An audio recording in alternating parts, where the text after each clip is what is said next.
I was not kidding about that whole media empire thing. This will become increasingly obvious. I'm Spike. I'm Cal. I'm Amanda, and I think media empires are reprehensible. No, they're not. They're just a way to express my every ambition and the ambition of all my friends. Hello, everybody. Welcome to the Geek Show, episode 36. We're so glad to have you. I'm sleepy. I'm very sorry. Not me. I'm I just drinking had a the caffeine. I'm I'm drinking feeling an good. Aussie lemonade style monster and hoping it does something to me. I am literally on drugs, even if that drug is just caffeine. So I'm feeling pretty good. I mean, I am too. It's just it ain't doing shit. It's helping very, very much right now. How y'all doing today?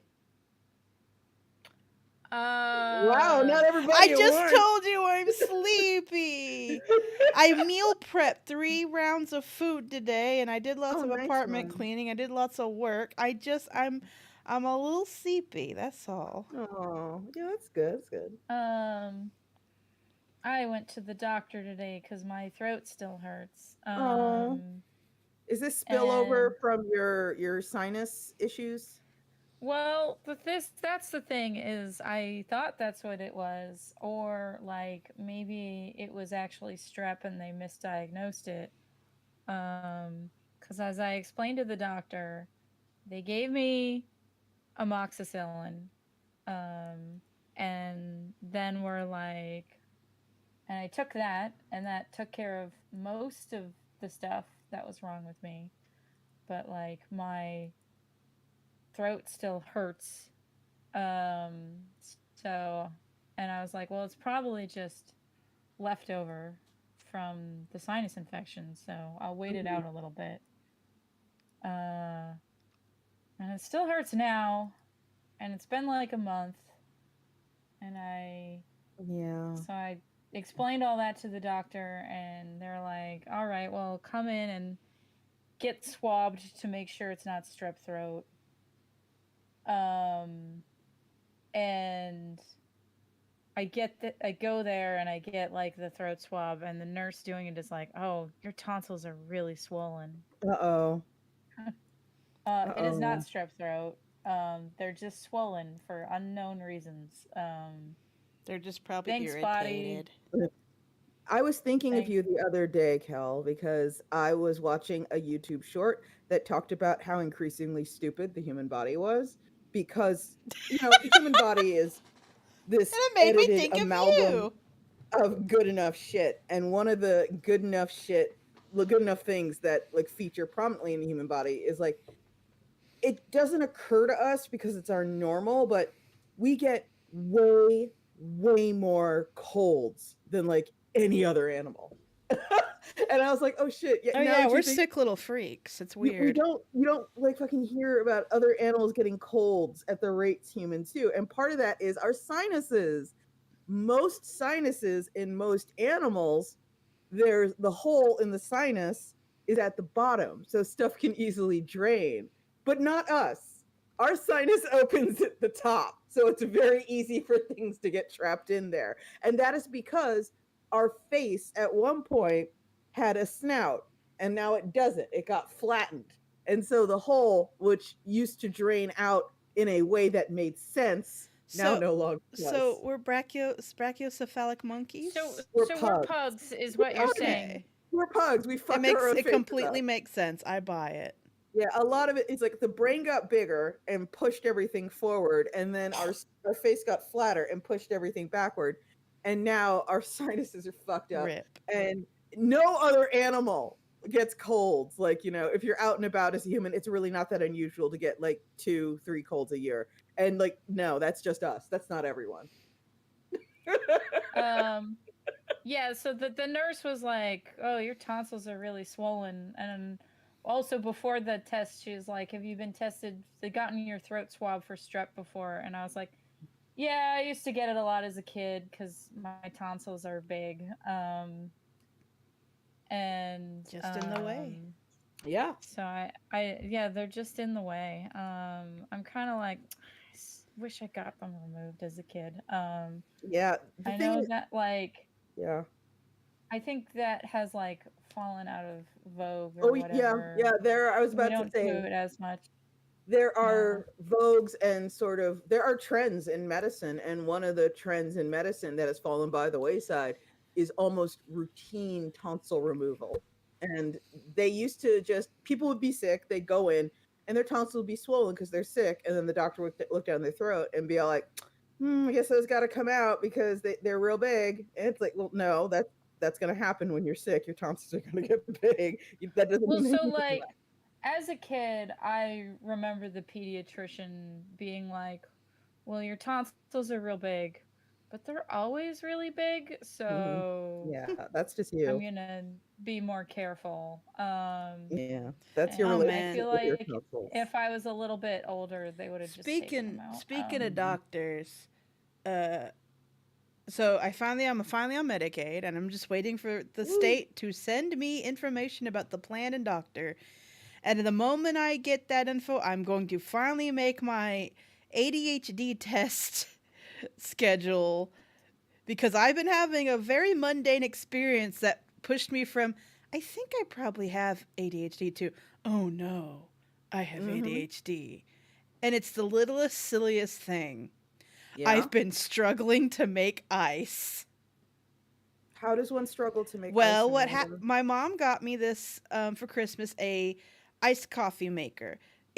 All it basically is a regular coffee maker that brews slower over a cup full of ice. So and I really like it, but I need to keep ice on hand, which means I need to fill ice trays. Mhm. So the recurring experience is I will scoop the ice out, start my coffee, then stare at the ice tray, and I hear like a voice in the back of my head go, "All right, now fill the trays." And then the rest of my body goes, "I don't want to." And then the voice in the back of my head goes, "No, no, no, no. It will take you like a second, 2 seconds. Fill the trays." And then I can physically feel the rest of my body go, "No, it's too much time. I don't want to." And I'm like, it becomes an actual back and forth of, fill it, fill the trays, fill the trays. You're gonna run out of ice, and you're gonna be so sad. Some days I win that fight, and some days I lose, and it's made me go, oh no, Yeah, that does oh sound no. ADHD-ish. Because it's like, I think with bigger things, it's easy to go, well, everyone gets overwhelmed, everyone gets distracted, everyone hyperfixates when they're into something. But when it comes to little Mhm. things, it's more like, oh no. I don't Are think you other people struggle to fill the ice. are you familiar with Ice Cream Sandwich, the animator? Yes. Yeah, he recently got diagnosed with ADD, and he has been going through medications and he made a cartoon about it. I And watched that one, yeah. yeah, it's pretty interesting. Um, my favorite ADHD related thing that was on the internet recently is Maggie Mayfish tweeted, um, I used to think I was a better, more evolved person because I couldn't hold grudges, and now I've been diagnosed with ADHD, and Mhm. turns out I just couldn't fucking remember what anyone had done to me. Um, I mean, I think understand, like, I think what's finally made me go, "Oh shit," is really the dysfunction part, cuz as I was like, well, everybody hyperfixates on stuff, everybody. And then slowly learning like, "Oh, that whole thing where like I refuse to stop working on something till it's finished to the detriment of everything else, including bathing and sleeping and eating. Mhm. Maybe that's bad." Yeah. Like, I don't remember which, but there was one Iron Circus animation, and I do remember did it from, I did start to finish. I stayed in the seat, and that's all I did till it was Mhm. done. And when I was finished, I was like, yeah. And then I got up from the desk, and I was like, oh, it's been 7 hours. Oh no. God. um, Yeah. yeah. So Yeah. yeah, I as soon as I get this stupid medical plan information, it's so many things. It's like, so the Illinois was like, okay, we are giving you a temporary access to health care because we're really slow processing your application. I was like, okay.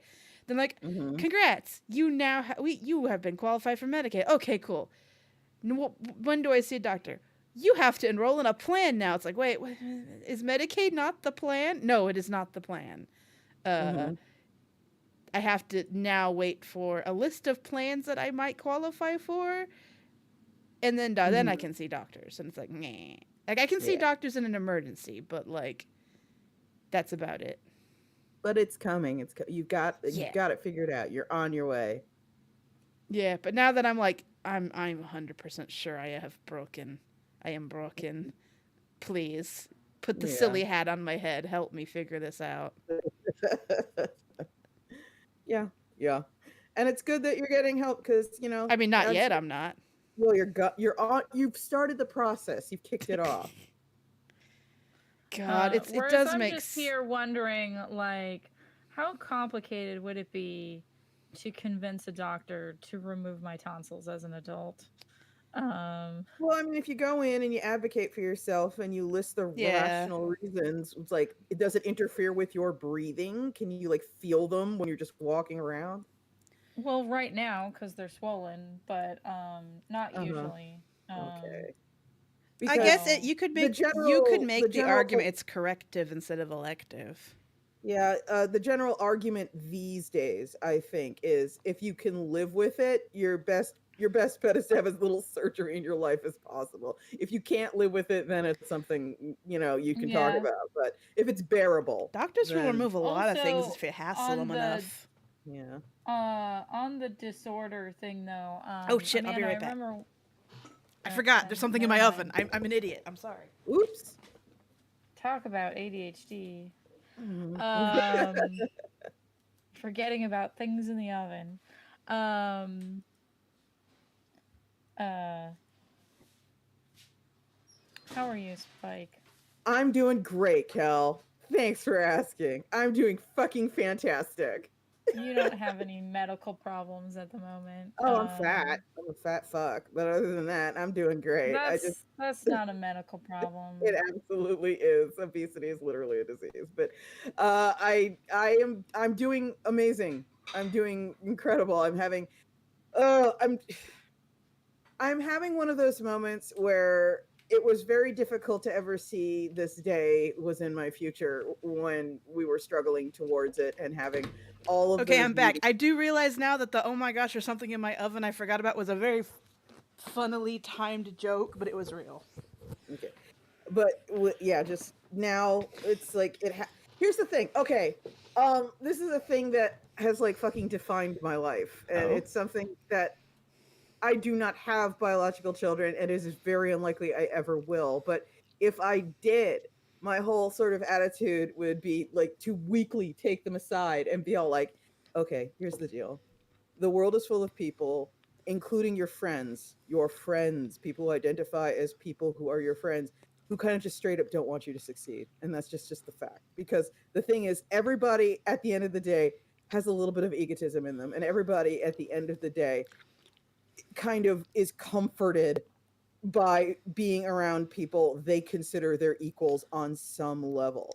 And if you transcend that, you make people uncomfortable. So if you ever start in on a highly ambitious thing with a likelihood of failure, there are going to be people in your lives, certainly not all the people in your lives, but they will be there, who will try to talk you out of it under the guise of wanting what's best for you.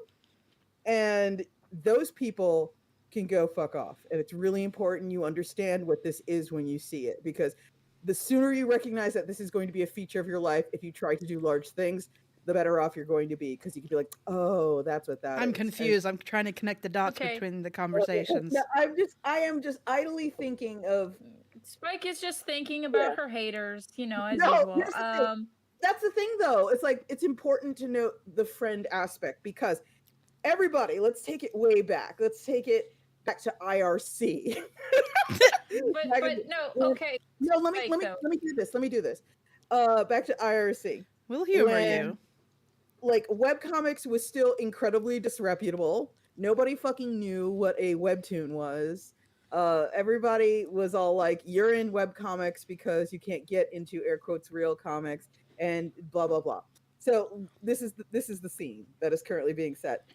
And there were people in my life, straight up, any little thing I talked about, they seem to get off on the whole, well, that will never work. And here are several very reasonably, calmly explained reasons why. And I'm just doing this to make sure you understand you can't achieve it because I Like don't my want you to waste dad. your time.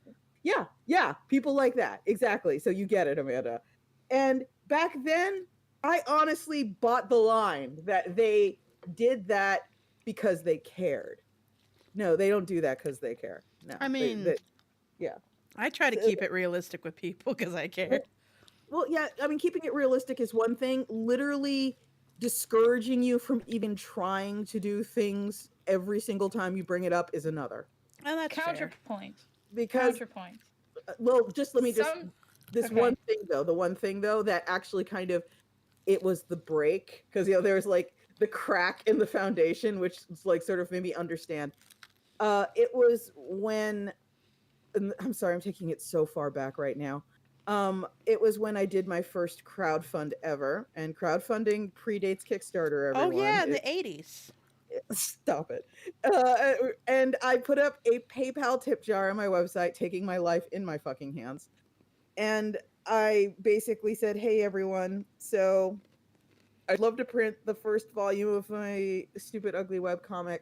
And here's a cute little thermometer graphic so we can show how far we are to raising the $6,000 we need for the print run. And if you could donate, that's great. If you don't, that's also great. I'm just glad that you read my comic." And it took me, I think, 2 or 3 weeks to make the $6,000 to print my first run of my webcomic. And I was so fucking thrilled. I was beyond thrilled. It was back, this was all completely manual. At the end of the day, I would go and check the PayPal and see how much was in there, and then I'd go and I'd redo the graphic in Photoshop and re-upload it to the site and be like, "There, this is today's update of the thermometer graphic. This is where we are." And it took me 2 or 3 weeks to make the $6,000, and I was so happy. And I went to IRC and I was like, "Oh my god, everybody, look! Oh my god, I made it! I made it!" And there was somebody there who, upon retrospect, they were absolutely this person, and they said, "Oh wow, that's really great. That's wonderful. Now, when you inevitably quit comics and have to turn in resumes for entry-level graphic design jobs, because that's the sensible and right thing to do, and you will do it eventually because all of your ambitions will not work out. Now you have something good to put on your resume that will encourage people to hire you when you finally give up and become sensible." Okay. And I was Kel, how did this counterpoint. conversation jump while I was getting pizza out of the oven? What happened when I turned my asked back? Spike how she was doing. That's how it came out. Yeah. But and that's what I think of, and I still think to this day, it's like, you that was didn't let me say my counterpoint. okay, go for it. Counterpoint. Sometimes someone's ambitions are, I'm gonna move to Japan and become a mangaka. Okay, fair enough. That is so dated too, I will isn't it? also Oh my say- god, that shows how old we are, even laughing at that. Not really. I hear people. No, children Yeah, still say kids that. still say that. You're kidding. No, of course they do. Oh my god, that's so naive. That's so Yes, passionate. but that is because called they're being a kids. child. Of course they're naive. They're children. Yeah, but that's adorable. Anyway, so that was my joke counterpoint to your don't let people shit on your dreams when you try to do Yeah. big things. Because Yeah. obviously, moving to Japan and becoming a famous mangaka is a big dream. It is. It's very big. Very dreamy. And some very people dreamy. have achieved it. They have though. They have. Actually, Yeah, I'm gonna go find that guy's name. In fact, I was in Kinokuniya. Well, my go, other, go, my Kel, other go. counterpoint is sometimes you're doing too much too quickly, Mm-hmm. and for genuine concern and for your mental and physical health, someone saying slow down Mm-hmm. is not But them shitting on your dreams. It is them saying you are doing too much and are hurting yourself. It could also Oh, be that's- them projecting a little hard, because I know when I first it was exiting my 18 18 years and forward, I was exiting a phase of I just assume it was life was doom and gloom for everyone. I didn't think that anyone could achieve certain things. So I would be like, "Oh, that's a big goal. You're going to get your heart broken." It was like, "No, no, Amanda. Some people can do those things." It's like, "Oh, All right, I posted a thing in the chat because there are people who did move to Japan and become a mangaka, and I'm sure there's more than just Felipe here, but Felipe is what the one chat? who instantly comes to mind. What chat?" Huh? Oh, the chat for on YouTube, the live chat. Huh. Yeah. Yeah, don't So- see but it. so probably 'cause I, it has I a was just link in saying it. like it's important to distinguish the difference of Did you because okay, so cuss? the person Spike who told you when you apply for graphic design jobs, Mhm. I do think it is a good idea for an indie comic person to have a day job Oh yeah. because we live in a capitalistic hellscape. No, no. Yeah. But I do Um, think Spike's Yeah. implying that this person was very deliberately being like, "Good, Oh, you can quit yeah. comics now." Yeah. Yeah. Yeah. And I'm not saying people don't try to discourage big dreams out of love. Sometimes I really do think that occurs in the wide expanse of human experience. I am absolutely 100% certain that there are 100 different motivations for telling somebody you can't do that. Like for instance, again, if one of my if my nephew came to me, my little tiny baby nephew came to me and said, more than anything, I want to get on Elon Musk Express and move to Mars and be part of fucking SpaceX, and I want to die on Mars just like Elon Musk. If my little tiny nephew said that to me, I would discourage him. I wouldn't, But just like, because they're baby dreams. Who cares? well, no, when I say little tiny baby nephew, I don't mean he's actually that tiny. It's just he's Okay, you got Yeah. to then be specific. How old? okay. All right. If my late teens, early 20 nephew, how about that? Okay. Came to me and was like, I want to be part of Elon Musk's SpaceX thing, I would say, you really shouldn't do that. And here is why. And my concern is not based in, just being a fucking downer and a dream killer. My concern is this man will fucking kill you and doesn't care about you. Yeah. I would But also yeah. say it depends on the context they brought it up. Like, also, did he ask your opinion?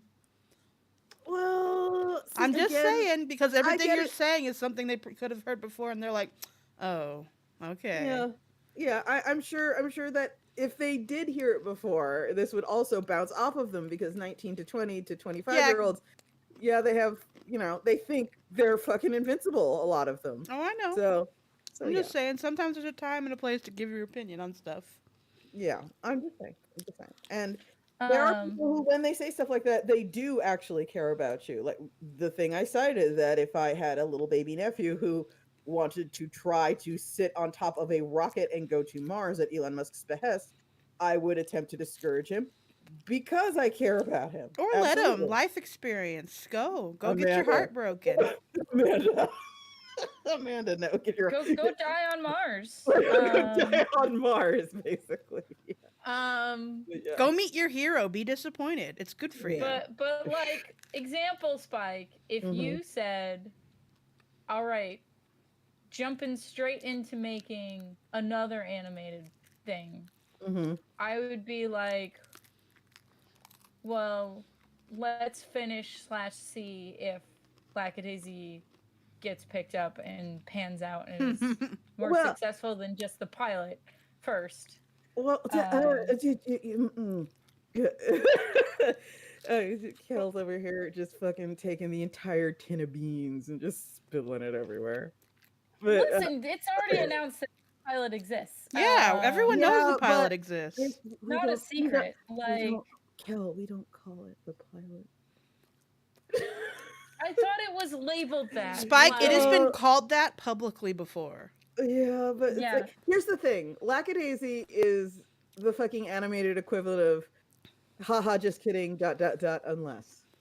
Right, but here's So the thing. Even if we just called it a movie, because it's based off a long running series, nobody would be surprised to hear, oh, pilot maybe? Yeah, That's one of those, yeah. it's not a surprise. That's true. That's true. And somebody Wow, in you chat, want to make more of this? yeah, What? Lele in chat has meant the phrase I've been groping for this entire conversation, wet blanket. That's what I'm looking for. There's a difference between trying to be a voice of reason and a wet blanket. And it's one of those things where it's like trying to define pornography. You know it when you see it. Not immediately always, but you're like, "Oh, yeah, Oh, okay. I can I see what define you it. did." It's very easy. How do you define porn? It's sexually gratifying media. That's interesting because it's like you did what the Supreme Court couldn't, because the Supreme Court has It's never media actually that's sexually gratifying. That's really easy. yeah, and but the thing is there's a lot of stuff that can be sexually gratifying to people that was never made with an intent to be sexually gratifying. Okay, I can rub beans in my eyes. That's not what they're made for. Yes, but that could be porn to someone. But that no, See, no, no, no, that's no, the no. problem with You pornography, it's no, really no, subjective. no, because genres matter. Just because I say I feel like this is sci-fi doesn't change the genre. No, but the thing is about pornography I'm is talking about it it's has to be subject to very intended. I think it has to be intended. Mm, Or I it's don't not know if it yes, I think it has to be intended by the creator. If it's an accident, it's a bad whatever. If it is, let's say a comic, a superhero comic meant for all ages, and it's turns out to be horny, that doesn't make it porn. That makes whoever made it a fuck up. mm. See, here's the thing. Pornography is subject to very specific restrictions, which is why I it's so understand that. it's so important that it's like all right, I'm not even going to get into this because if the Supreme Court couldn't solve this, we're not going to solve this here. But suffice to say that defining stuff solidly within in a way that's fucking bulletproof that includes everything that qualifies and I didn't excludes try to do that. no, I'm not saying you did. I'm just saying that it's one of those things where I do not feel confident that I'm going to say anything that's going to make any sense to anyone or contribute to the conversation in any meaningful way. Okay. Yeah. But what I was saying before, no, I don't plan on making an anime thing immediately after this because we have to see how this lands. I'm very interested. Well, that's why I'm saying, like, Yeah. sometimes you might assume someone is being a wet blanket when they are saying something like, hey, maybe slow down a bit. I think this all comes back to consider the source as Yeah. usual. Consider the source is very important. Like there's it's one some that I people don't- you can come to, and there's some people when they say things like that, you're like, "Well, I don't agree, but they must be saying it because they mean it." Yeah, there's a whole sort of philosophy that says something along the lines of, and of course, this is another one of those blanket statements. Your mileage may vary. That's don't take criticism from anyone you wouldn't take advice from. And it's like I can see the sense in that. Like if I trust the judgment of Kel and I trust the judgment of Amanda. And You if Kel and shouldn't. Amanda are like, you definitely shouldn't jump off that cliff. I'm probably going to pause for a moment longer than I would if anyone You else would who not. I would. I forget who it was, but someone like made a comic that was like talking about the would you jump off a bridge if everyone else was, and their response was, well, if everyone else is jumping off the bridge, what if there's something wrong? Like they maybe know that there's something wrong with the bridge, or like clearly like not a kind of in defense of not all bandwagons are bad, because sometimes there's a legitimate reason for everyone to be jumping off a bridge. What if the bridge is on fire? And that's true. It's one of those things where shit's subjective, yo. It is. Lots of shit is subjective. And the same with, constructive criticism is very subjective. There are people who literally really, really enjoy telling you can't do things because just the fact they know they have the power to discourage you is enough for them. And there are people who are generally like, you're taking on too much. You need to chill out for 5 seconds or you're going to burn out super hard. And it's like, okay, yeah, context is important. The source is important. And the motivation is important. I will say, every single day, I inch the tiniest bit closer to potentially someday being a mangaka. Among I was in Kinokuniya and I saw a book that I rewrote for Seven Seas, and I pointed to it and it was like, my name is in that one. Look at it. Gaze upon it. My name's in that manga. Yeah. I Real remember. quick, I need to say something. My little sister is watching my stream. Colleen, don't tell mom shit that I'm saying on air. My mom just texted me, "You have tonsillitis. Did you go to the doctor?" Like in panic. So, don't tell mom shit like without. No snitching. No snitching on the Geek Show. But it's also without full context, because now mom is panicking, assuming that I am sick and stupid enough to not go to the doctor. When the whole reason why I know my tonsils that swollen is because I did go to the doctor. Oh God. No snitching. Quit snitching, Colleen. Anyway. Or snitch with context. Snitch with we snitch only with context here on the Geek Show. Context-free snitching is regretful. But yeah.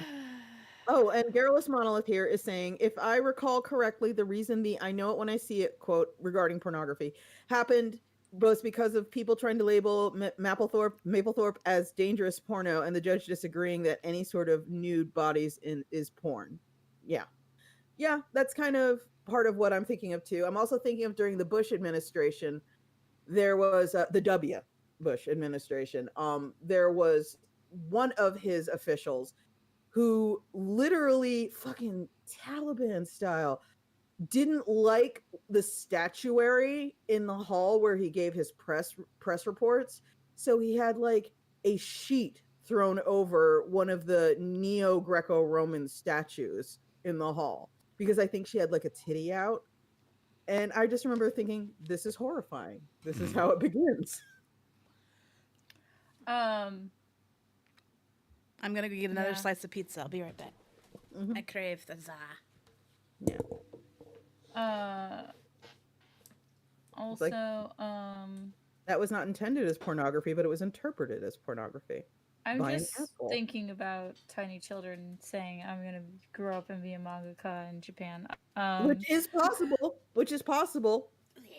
Yeah, it's just highly unlikely. Yeah, if I could tell, like right now, if someone came to me, if I had like a 12, 13, 14-year-old cousin, and they looked me in the eye very earnestly with their eyes all sparkling and went, "I'm going to move to Japan and I'm going to be a mangaka," I would definitely like pause, and I would definitely be like, that's definitely possible, and I can name someone who did it, but it'd be way, way easier to make comics here. Just so you know. And even easier if you made comics in Canada, because you get health insurance. And not to be horrible, but even the people in Japan who make manga aren't having an easy time in any way. So. One thing that so I've been listening to the podcast Manga Splaining, which is David Brothers, Chris Butcher, and Debbie Aoki getting Chip Zdarsky to read manga. There's a lot of discussion about the differences in the manga industry versus the US comic industry. And there is a thing like, not everyone who draws has grand visions of what they want to draw. That's absolutely true. If you are someone who just likes to draw buildings or just likes to draw horses, or like there's a manga team waiting for you. Yeah, basically the one thing that I think like is nice about the manga assistant system is if you just want to draw fucking horses the rest of your life, you can get a job drawing horses for other people in their manga in Japan. Yeah. Whereas you cannot do that here. Like the closest equivalent is being on part of a animator production team, but even then, like, you have to be an animator, you can't draw like just still images over and over again. Yeah. I could not Yeah. function So in that system because if someone else touched my comic pages, I'd lose my mind. Excuse me. I'd have a um, hissy fit. there Bless are some you. mangaka who agree Thank with you. you. Ooh. But like, just like, if you are someone who, I just want to draw houses or whatever for the rest of my Yeah. life. Here's Um, he's like, there are places for cogs. There are places for yeah, people who just want to draw 3 vanishing point cityscapes forever and ever, amen. And that's all they want to do. They don't have a and great story. yeah, They don't have a plot in mind. They don't have characters. They just want to draw some office buildings. And that's or fine. like if you just want to draw cool cars, Mhm. there has to at least be a couple of racing manga you can be the I feel assistant like some on of those at any people have time. found their home in the Clip Studio Asset Store. Yeah, I believe so too. The Clip Studio Asset Store has definitely like the account that you look at, and it's nothing but like one very specific thing many people find annoying to draw. But it's also like I say counter to that statement, Amanda. Like, but if you just want to draw cars over and over and over again, How's it? um, How's it drawing it counter? once as an asset to sell in the Clip Studio store doesn't help you achieve your bliss of just drawing cars forever. I mean, it might. If have you seen some of their? Have you seen some of those asset people? Do you remember Like there are people who like spent like who like there's this one person who does interiors that you can download, and they make so many. this They're makes me recall a thing I've told y'all about in the past. I think I talked like a ton of shit on this dude, but I'm gonna keep doing it because to this day he annoys me. Um, in the days where like Sims 3 was the centerpiece of The Sims, there was a Oh, dude. this is the guy that got very defensive about his mods. There was more than one. The one I'm thinking about right now is basically he just figured out he could import car models from other 3D asset places, like free models of cars people put up. He could import those, make them functional in The Sims, give them the spinning wheels, and make them part of the code and everything, and then put them up as uploadable mods. And he just became like the Sims car guy. And like whatever car you wanted, if you went to where you downloaded mods and you found it, chances are like maybe 75% that he was the dude that made them because he was just churning them out after a certain point. And he got weirdly territorial. Like it's so bizarre. It's like only you can make a But car Sims mod? 3, I think Sims 3 was also there was a hair modder who did these really nice Yes. natural hair, and then they Yes. packed up all their toys and left. Yep. And I was like, "Oh, they're gone." Yeah, that was one of the worst people, if I'm not mistaken.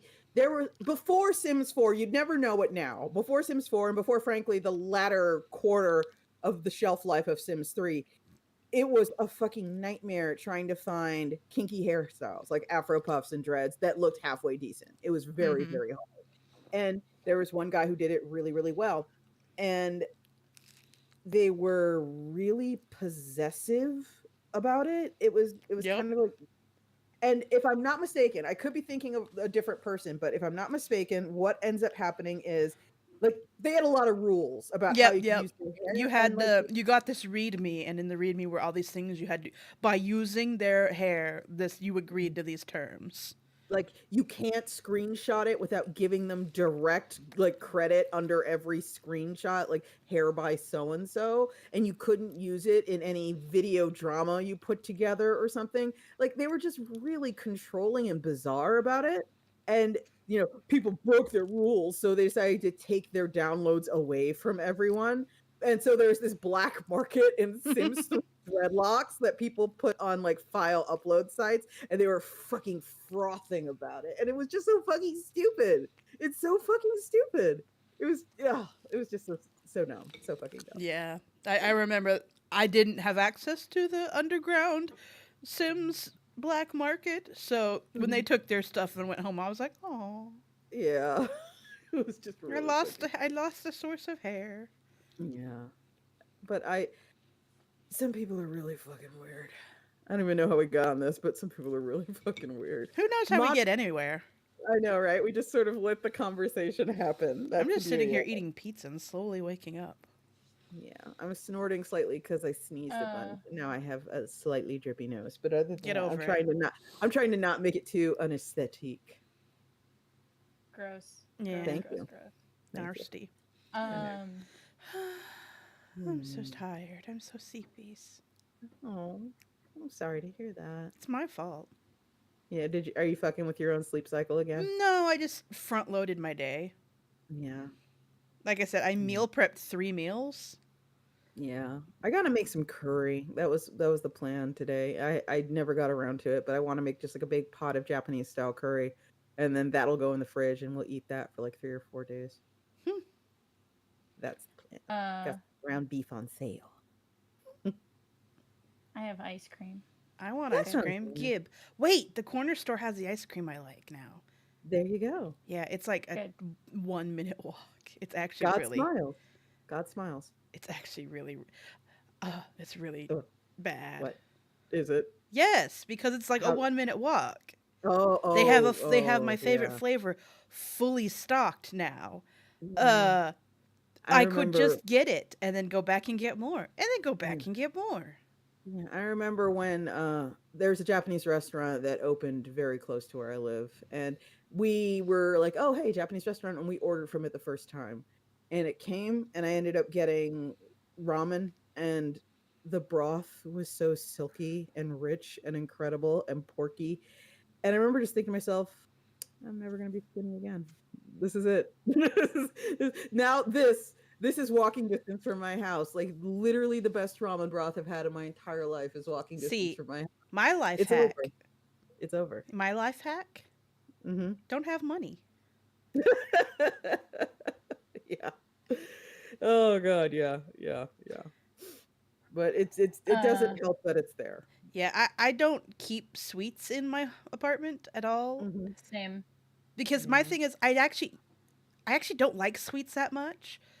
But Hmm. the one day a month I do, and that's not a period joke. That's more just that's how rarely I want sweets. Yeah. But the one day a month I do want it, I will eat it all.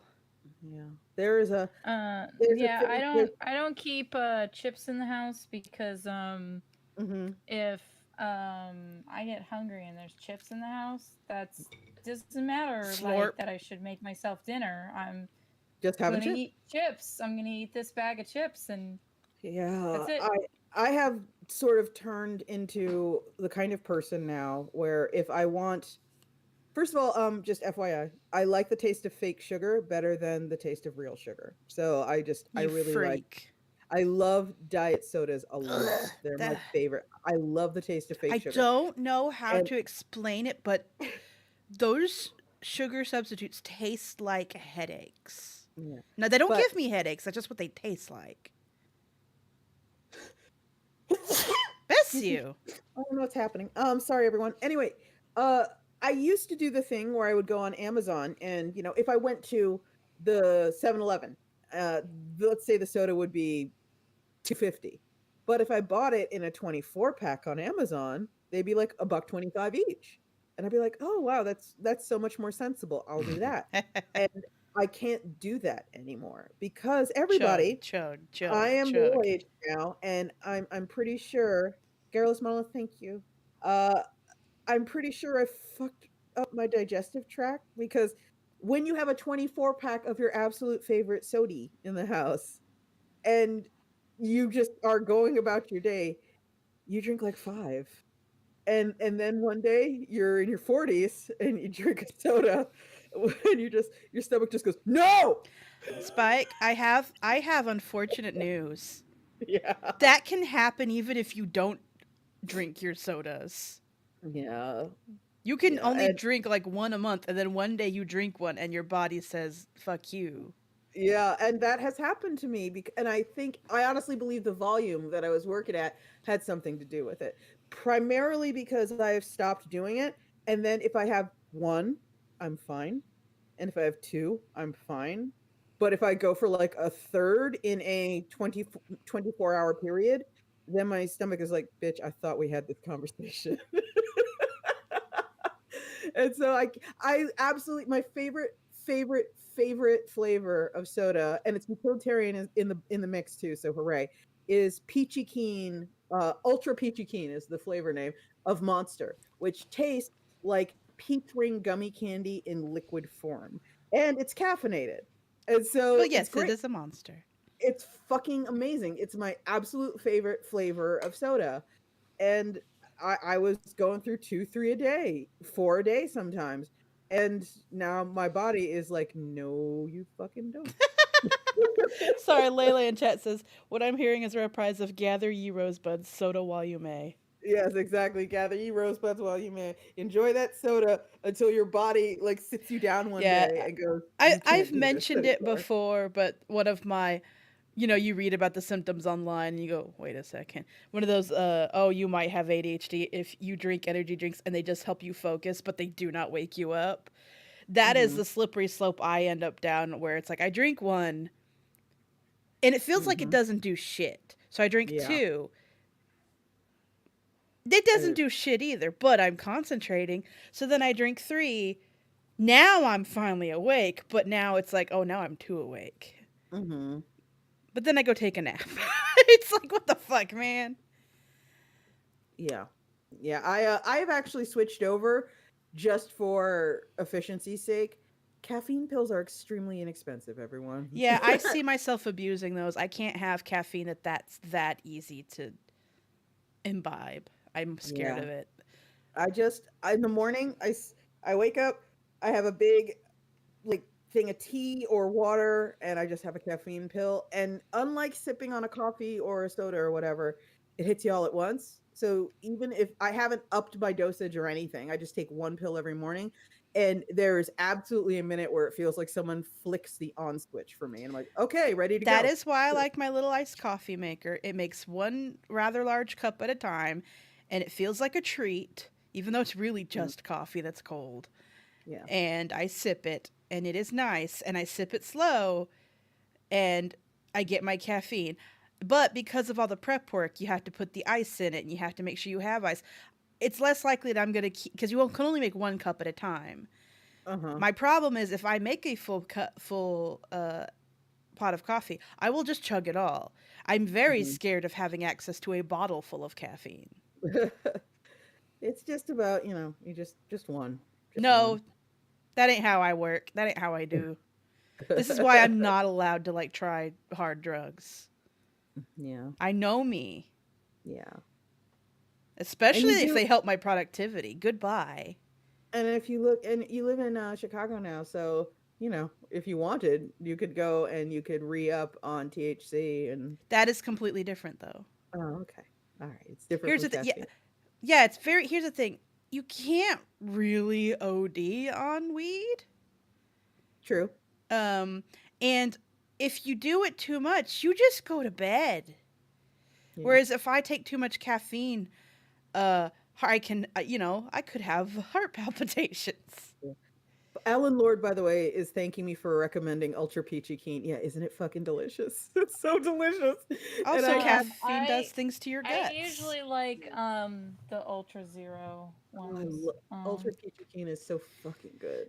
Oh, I could have maybe one a month now. It also comes down to like how everyone reacts different to different things. Like some people are more sensitive to uppers or more numb to uppers and then more sensitive to downers, et cetera, et cetera.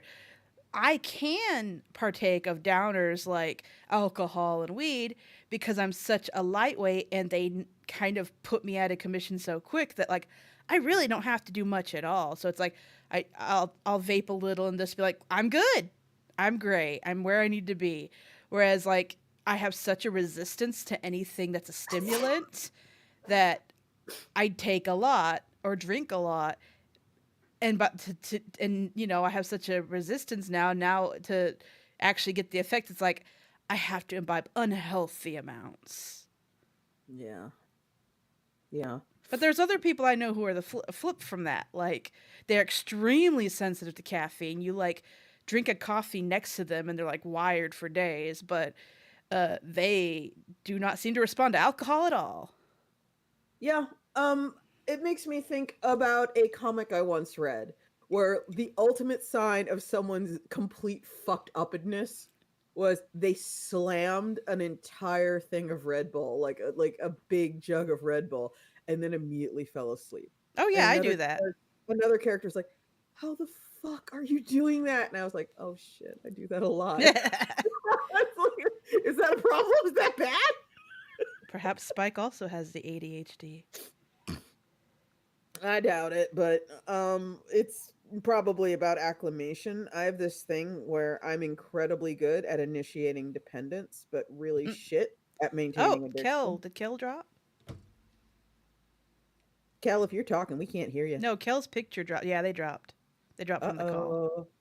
Shitty connection. No, Kel. I was like, wait, no, they're gone. Ah, Snakehoof said, I gave up caffeine almost 10 years ago. dang. I am in active addiction. I am in active. If I don't take caffeine, I I do- will pay for it. Since I do seem to be using it to self-medicate, I do kind of hope, assuming I do get diagnosed, that this is not just me like assuming things. If I do get diagnosed, I do hope that then getting treatment will mean I can like lay off the caffeine because I will have other ways to medicate and not self-medicating. Because I don't think it's as good for me, the shit I drink. Mm-hmm. I have 3 cans, empty cans on my desk right now. Mm. Let's see, I have a Bang Cookies and Cream Craze high protein coffee. Uh-huh. I have a, let's see, Juice Monster Aussie lemonade flavor and a Rockstar Recovery lemonade flavor. All from the last day and a half. I have an empty Diet Coke bottle because I drank a Diet Coke before the show. And I have an empty unsweetened roasted green tea bottle, which I use to refill over and over with water because it's a 2-quart thing. So, it's, if you fill it with water and you drink it throughout the day, well, that's 2 quarts of water I'm you gonna drink. text Kel to see if Their connection is probably just, yeah, I'm just gonna double check. Excuse me. Sorry, okay. My last message to Kel was from Emerald City Comic Con, and I just said, Kel, did you die? We're lost without an alpha. They'll be back. I'm sure their connection will pop back in and they'll be here in a second. I'm just confirming in case it's something more serious. You never know. But I apologize for my little piggy snorts, everyone, but I've been sneezing a lot and now my nose is running a slight bit. I'm trying to snort as quietly as possible. I snort all the time and I've never apologized. In fact, I'll do it now.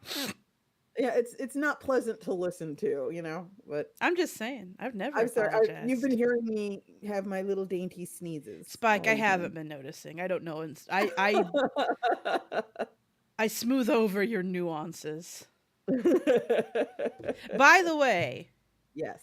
After a conversation last night, when you were explaining the origin of your gears, I'm now eyeing. The dress I'm making has little gear embellishments, and now I hate it. No, don't hate it. No, because I'm like, ew, gross. My dress is a symbol of their nasty love. Yeah, for folks who weren't there, there was a crew screening of the completed Lackadaisy short last night. And it was just, we finished it. Let's actually sit down and watch it all in one piece for the first time before we let the public get their hands on it. And there was a bit where I was just talking about why the logo for Iron Circus is just a gear. And fun fact, it's not a gear, it's a conduit fitting. Because my husband, when he lived in Boston, was very much into urbex, and he would go through things like abandoned factories and subway tunnels, and he would pick up things he would find, and occasionally if he found something nice, he'd send it to me. And one of the things he found in the Boston subway all the time were these little, at the time we called them gears, and he would wear one or two around his neck, and eventually he sent me one when things started getting serious, SRS. He sent me one of his little conduit fittings. And that is indeed a symbol of our love. And that is kind of why that's the Iron Circus logo, because at the end of the day, yeah, it's like legally it's under my name, legally it's mine, but it is absolutely 100%, even from day one. It was a joint effort that I couldn't have done without him. And so, like, people are like, oh, the gear is like, fucking industrial. No, it's two nerds in WoW. That's what the gear is. We might as well have like the cheesy logo from the clip art pack that you put at the top of Kel's your back. 48-hour wedding notification. That's two hearts entwined with an arrow through it. That's what it And might as now well my be. maid cafe dress is a testament to that love. Yes, everything is a testament to love. Kel, are you audible? I can hear you. Can you hear me? Yes. We can hear you. I don't see your mouth flappy. They're PNG. Spike. They're back. There's there? a lag for that. You're watching YouTube. I am. Pardon me. There they are. I'm on my phone because I don't think my internet is coming back. Oh, I'm sorry. Shitty internet. I don't Ripped to suppose the weather is pieces. weird over there. This is just Oh, the last night having my a bad internet time. decided to poop literally as the premiere dropped, and I was like, ah! No! So I watched the premiere on my phone. I was also tipsy, so I was like fumbling, like, oh yeah. Yeah, that was fucking. Oh, that was so fun. I'm so glad. I that talked way happened. too much though. I got tipsy very quickly. No, stop. I'm being genuine. I kind of was like, everyone's drinking, I'll drink too, and I forgot. Oh no. Yeah, it was fucking. Kristen Cheney, boo, love. Yeah, It's like Amanda gets tipsy and wants to monopolize conversations. It's like, oh no. Amanda. It's true though. It's fine. I don't like it. No one is opposed. I don't care if y'all are opposed. I'm disappointed in my own behavior because I have standards for myself. Oh, Amanda. I'm just saying. But anyway. That's what the gear is. The gear is WOV. Yeah. Not even love, it's WUV. WOV. WOV. Love and marriage. Love and marriage. And it looks cool. It looks By the cool as way, Spike, this fucking maid cafe dress. Yeah? The pattern maker said it's a beginner pattern. It is not. I've never been angrier. Oh, are you having issues? I'm gonna finish it. What? Good. I swear to God. No, I'm gonna finish it, but I am so angry. I'm so angry. I don't know what that means. You know that. Gambate is basically you can do it. And No, I know what that means. I'm being a turd. Okay, all right.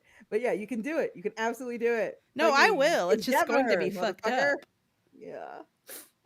I'm not going to do it because they're clearly a small company. It might be even only one or two people. Yeah. But I'm this close to like, I want a refund. This is not a beginner. This is not a beginner pattern. I paid. This is very complicated. Can you show me a picture of what the finished product is supposed to look like? I showed you previously. Oh, did you? Here, I'll send you a link to the pattern I bought. Okay, do that. Here, I will do that in the general chat. Yeah. Oh, there it is. Okay, let's take a look here. Oh, it is. Oh, yeah. Okay, yeah, you did show me this. Oh, it's so cute. It's very cute, but they don't tell you. And it's not evident in the pictures. All the bullshit that goes into their version. Oh, and it does this beginner right here, doesn't it? Yep, it is not. No, it involves, and again, you don't know this until you buy it. It involves fusible interfacing. I've never done that before. I don't even know what it is. It's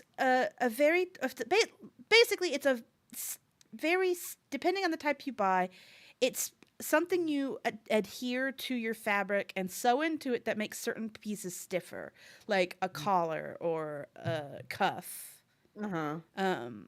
It's called fusible interfacing, and yeah, never done that before. It had pleating and a yoke. And I'm like, okay, well, no, the yoke wasn't so hard, but pleating was so like, why? So angry. Yeah, I'm very much a sewing simpleton in the sense that this is taking it back a few years, so some folks might not remember, but there was a contestant on Project Runway years ago whose whole signature thing is that he folded the fabric on his pieces so that they resembled roses. And I remember I was just so fucking impressed by that. I was just so like, how do you make it do that? Mm. Wow, like you folded fabric so it looked like a rose. So it's like the top of the bodice was like a folded bright red rose, and the sleeves looked like roses, and the skirt looked like a rose. I was like, wow, that's so fucking cool. And then as the season progressed, I was like, oh, this is like the one thing you can do. I was impressed by the one trick pony. One of the reasons I want to do this, one, because it would be cute, and two, it would be funny. But also, I'm trying to slowly work my way back to making my own clothes again. Uh-huh. And I thought, oh, it's a beginner pattern. This would be a fun way to get myself eased back into making my own clothes. But no, now I'm crying. However, a friend has agreed, because life would be way easier if I had like a sewing mannequin, body, whatever. But those are expensive, especially if you want a plus size one. But you can make them yourself if you're willing to like have a very long shirt that you don't care about and lots of duct tape. Yeah. I was actually thinking about, I have seen instructions on how to do that. Ryan Estrada, by the way, is asking in chat, are you working on Oscar eligibility into your lackadaisy release strategy? Kinda, sorta, Ryan. It's very fucking weird. The Oscars, what do I even go into here? Okay. So they need to be released in an actual theater for that to happen. And we are trying to figure out a way to make that happen. I don't know if we'll manage. And it has to be released into like the right kind of theater, the right kind of way. Again, I don't know if we'll manage it. We are very, by the seat of our pants when it comes to like, just like publishing, we're very by the seat of our pants, learning as we go, trying to figure this out. But we do have help, and we're trying to figure it out. I'm not sure if we'll manage, but we're definitely trying. So yeah. God, can you even fucking imagine if this comes? No, it's not. I'm not even gonna imagine that. That's too much even for me. But we're trying. Good. I wasn't even gonna humor you when you asked me, can you even imagine? Yeah. I refuse to imagine. Yeah, Kristen Cheney says film festivals can do that. That is also a thing that we are thinking about. We want to get its internet premiere, and like just get that out to the Kickstarter backers. But after that, sky's the limit. Because once it's done, it's there forever. You can just do things with it. And it's, still its release year, air quotes, for months and months to come. So that is some territory we are going to have to navigate. Oscar is kind of out there, but film festivals very much within the realm of possibility. Oh man, I had an idea because you want future convention setups to have like a TV, and I was thinking of converting that into a projector, but then I realized actually it might be too bright at shows for a projector. Yeah. By the way, Amanda, when you talk about how I'm not even going to humor you, you would have you would have rolled your eyes so hard at me last night because I was lying on the couch with Matt, and I said a thing I say occasionally that makes him look at me, and the thing I said was, it's really easy to have a TV channel these days, isn't it? I can't hear what you said. What did you say? I said, it's very easy to have a TV channel these days, isn't it? It's not. I know. A But, TV channel? Yeah, it's a TV like channel. cable? Mike is an egotistical monster. Wait, like a cable TV channel. It is not easy. Not a cable TV channel, no. Basically, what I'm saying is everyone. Do you mean an app? A streaming app? Yeah, like Tubi or... Oh, yeah. Lots of dumbasses have made streaming apps. Mimu I could make a streaming app right now. It wouldn't be good. Yeah, because here's the thing. There's so much media these days, and a lot of people are happy to just be like giving you the broadcast rights to their media because it's like, whatever, it's not exclusive, so why not? And then all you do is you get a marketing person and they sell, or you don't even necessarily need a marketing person. You can go on like the things that Google and Facebook have set up and just sell advertising space that way. And I'm not saying it's easy, with a capital E or anything. When Or I say, worth it. or worth it. I don't know anything about the economics of it, but it's like these are things that occur to me. This is I not something I'm pursuing. sometimes, I I should make that clear. sometimes lounge Mhm. around and wonder what it would be like if I had a rat that lived to be 10 years old. Yeah, and that's not going to Wouldn't it happen be either. nice? Wouldn't Yeah. it be nice?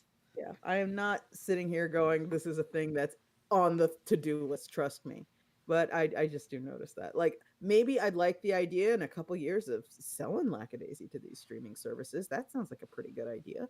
But it's not something I want to actually do myself. You know what I want? I want a Mhm. romantic partner so they can scratch my back. Yes. Do you ever just like go at yourself with a fork? No, I have a back scratcher. I'm not a creature. Forks are so much better than No, back they're not. scratchers. They hurt. What's wrong with Fork- you? No, back scratchers have these blunt little teeth, and if you get Not it right, mine. oh, Do you it's not? so Do you good. not have a bamboo back scratcher? No, I used forks. They're much better. No, that's bad. That No, they're- hurts. I don't like they're- that. No, Feels amazing. no, disagree. Feels great. I guess I just have nice soft skin. I guess Yeah. Spike's made of leather. I am. I'm tough. I have Komodo dragon hide. Congratulations, I am baby. But yeah, Ryan Estrada also says festivals are snooty about stuff that went online first. Some definitely are. Like I said, this is all brand new territory for me, and that's why I'm glad I'm working with people like Fable, because Fable knows this shit. So I don't have to sit here and be like, how the fuck does any of this happen? Because Fable's got it I well mean, in hand. also most of my favorite shit has never won a single award. So That is absolutely true. And one of my favorite things to tell people is Richard Scarry, if you grew up in the US, there is an even chance you had a Richard Scarry book growing up. what's everyone, that? he's the Little guy. worm in the apple cart. Yeah, okay. Yeah. So he did a lot of children's books, never won a single award, not one in his entire fucking life. I think. Well, I mean, most people who make books never do. But not like massively best-selling millions and millions of copies in print. People go their entire fucking lives. A lot do. Who? I mean, there's lots of books out there making tons of money that are not winning awards. I'm not talking about books. I'm talking about authors who sell multiple millions of Yes, I copies of books. know. Yeah. Who other than Richard Scarry went their entire publishing career without a single I don't know off the recognition? top of my head, but I wager Like, a lot of George R. R. them. Martin has a party for losers There's a because difference. he always loses. No, here's the thing. Richard Scarry didn't get nominated for anything. And again, a lot of people don't get nominated. He's not even a loser. And I'm not talking about a lot of people. I'm talking about a very specific kind of person. I know, but there's lots of those people, and they don't get awards or there nominations. are definitely not lots of people. Relatively, who sell yes. Millions and millions of copies without a Relative to how many awards there are to give out, yeah. Okay, we're gonna have to disagree on that because it is Okay. incredibly uncommon for a person to sell millions and millions of copies of books in general. There aren't lots of people who do that. How many awards has John Grisham been nominated for? Let's ask Wikipedia. Because he is like famously bad. Honestly, I can't say. I've never read anything by him. Well, like that's the joke is that he's like airport novels that sell really he's well. still but, alive. like, Okay. huh? I just said, he's still alive. Yeah. I didn't mean that in a bad way. Let's see. Short stories. Writing career is Southern Settings. Oh God, I'm just this awards and honors. He has won the 1993 Golden Plate Award, the 2005 Peggy V. Hemrick Distinguished Author Award, the 2007 Galaxy British Lifetime Achievement Award, the 2009 Library of Congress Creative Achievement Award for Fiction, Okay. and there's more. So there. I'm just saying. The joke is that he's bad. I believe people. I would never really read his stuff because like I'm not really into like Southern Gothic legal thrillers. I'm just they're not even gothic. I read a couple because Oops, sorry. my response to a thing being popular is to check it out. Mm-hmm. To just see what all the hubbub is about. His I feel like gothic is not a word I would use to describe his work. Well, it's not gothic, it's Southern Gothic. Yeah, no, like not even that. Like, I don't think people have feelings in his stories. Uh-huh. They're very much like, I understand why they get adapted into movies a lot, because it's like thing happened, thing happened, thing happened, thing happened, book over. And so I guess like, yeah, they're great to read on the flight, I guess, because there isn't a whole lot to be invested in. And it would be easy to put down as your flight lands. Uh-huh. I guess a Lifetime Achievement Award doesn't count, huh? A Lifetime Achievement Award? Yeah, for Richard Scarry. Oh, did he win one? Yeah. Yeah. Oh, that I didn't know. I've always heard that he never won anything. Apparently, it was posthumous. Oh, well, that doesn't fucking. Why doesn't it count? Why? Doesn't count. Why? It keeps moving this goalpost. Yeah, why doesn't it That count? is not a moved goalpost. Oh my god, that's like saying fucking Anne Frank is Mormon now because they baptized her. That's not the same. That is not the same at all. That absolutely is the same. If they didn't give it to you while you're fucking alive, you didn't win it. Oh, Okay, so that's then awful, I guess, Spike. If I am convicted of murder and executed, and then 50 years later the governor pardons me because Spike, those are not comparable at all. Dead. Recognition is very different from that. Oh my god. You're a weirdo, Spike. You're a weirdo. Authors and artists that didn't get famous until after they died. Yeah, when I say he went his whole career, his career did not transcend death. Oh, God. I'm upset that what you're comparing it to. His career did not transcend death. Okay, I agree with that. I don't like the comparisons you're making. It's true though. It's not true. You can't just you can't say that. You're dead. People can say all kinds of shit about you after you're dead, and you're not there to hear it, see it, or enjoy it. I mean, people say shit that I can't hear now. Oh my god. I was thinking like, oh, I always heard that Richard posthumous. God. That's not what I said. Oh, it's just, oh man. Anyway. You're putting words in my mouth. I am. I'm doing exactly that. Rude. I am exactly that. Okay. Anyway, though, John Grisham won a bunch of shit and Richard Scarry didn't, so that's the world for you. I mean, did he deserve awards? I cannot say. I've never read a Grisham book. Not him. No, Scarry. I'm going to say right now, Amanda, no, he did not deserve them. No, Richard Scarry I was talking about. No. I think Richard Scarry did. I enjoyed his work when as a tiny child. I did not. Oh, okay. I did not like them. I wonder if the Scary Stories to Tell in the Dark books ever won anything. Let me look that up. That sounded mean. I'm sure it was very good work Richard Scarry did. Oh, it's so fucking heartbreaking. The first thing that comes up is a fucking movie. Anyway. I mean, that's search engines. I don't know what you want. Yeah, tell me about it. Yeah. Search engines do not reflect reality. I hate it. Okay. Scary Stories to Tell in the Dark. Controversy. Yep. There we go. Let me see. Did anyone ever give this an award? I know awards matter to a lot of people, but at the same time, like, a lot of good things don't get anything, and they don't suffer at all for it. Yeah, here's the thing about okay. Go away, Badger. Hi, Badger. Here's the thing about awards, everyone. Let's have a little talk. I'm gonna sit on the chair backwards, and we're gonna rap about awards. And there's a lot to talk about with regards to awards. We don't have to. It's really okay. No, we are currently in the Iron Circus Slack, we are currently on the lookout now for awards to submit our books to. And we do this because it matters. Because at the end of the day, awards are marketing.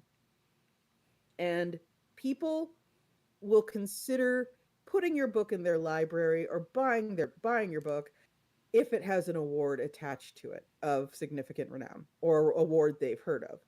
For example, we are getting, without necessarily needing it, a reprint done up of last year's You Died, an anthology of the afterlife, with an Eisner Award winner gold emblem on the cover.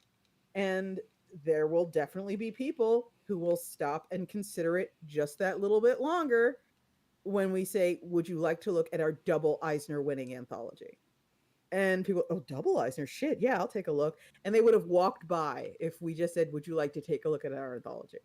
And that is why, at the end of the day, awards matter. They are not sort of like bloodless, impartial declarations of superior quality. They are marketing. And I think people would have a better handle on their feelings regarding rewards if they saw them through that lens. I just is want my- people to say I'm pretty and that I draw nice things. That works too. That was your cue. Yes. Oh, you are pretty and you draw beautifully, Amanda. Thank you. Okay, Thank go you. about your day. Thank you for being part of my life. Okay, that's too much. Back it up. Abby, I did not say that awards matter because people are dumb. No. Okay. All right. Elaboration. No, I don't. No, No, I'm going to bed. Attention is hard to get. Attention is super hard to get. Attention is super hard to get and super hard to win, especially these days, because there's so much good shit out there. Just like period. There's so much good shit out there. And if there is a thing you can do to stand out, you have to go for it. It's just sensible. Because here's the thing: if you don't win the award, it won't affect. Or if you don't get nominated for an award, or you don't win an award, it's not going to negatively affect anything. Yeah. Except maybe your feelings. Feelings aren't real, though. It's fine. Yeah, if you get really caught up in the sort of validation that you think an award will give you, you can get really fucked up if you lose. And I think especially when you think about different awards and what they actually pay attention to. Yeah. And like it is, like, for example, with movies and comics, it's not the breadth of movies and comics. Absolutely not. With music, it's not the breadth of music. And we all have had, I mean, this has clearly come to an end in recent years, but when the Best Animated Feature Academy Award category was introduced, for a while there were articles that were coming out pretty regularly that was like, do we really think Disney has made the best animated film 13 years in a row? Do we really think that? Do we?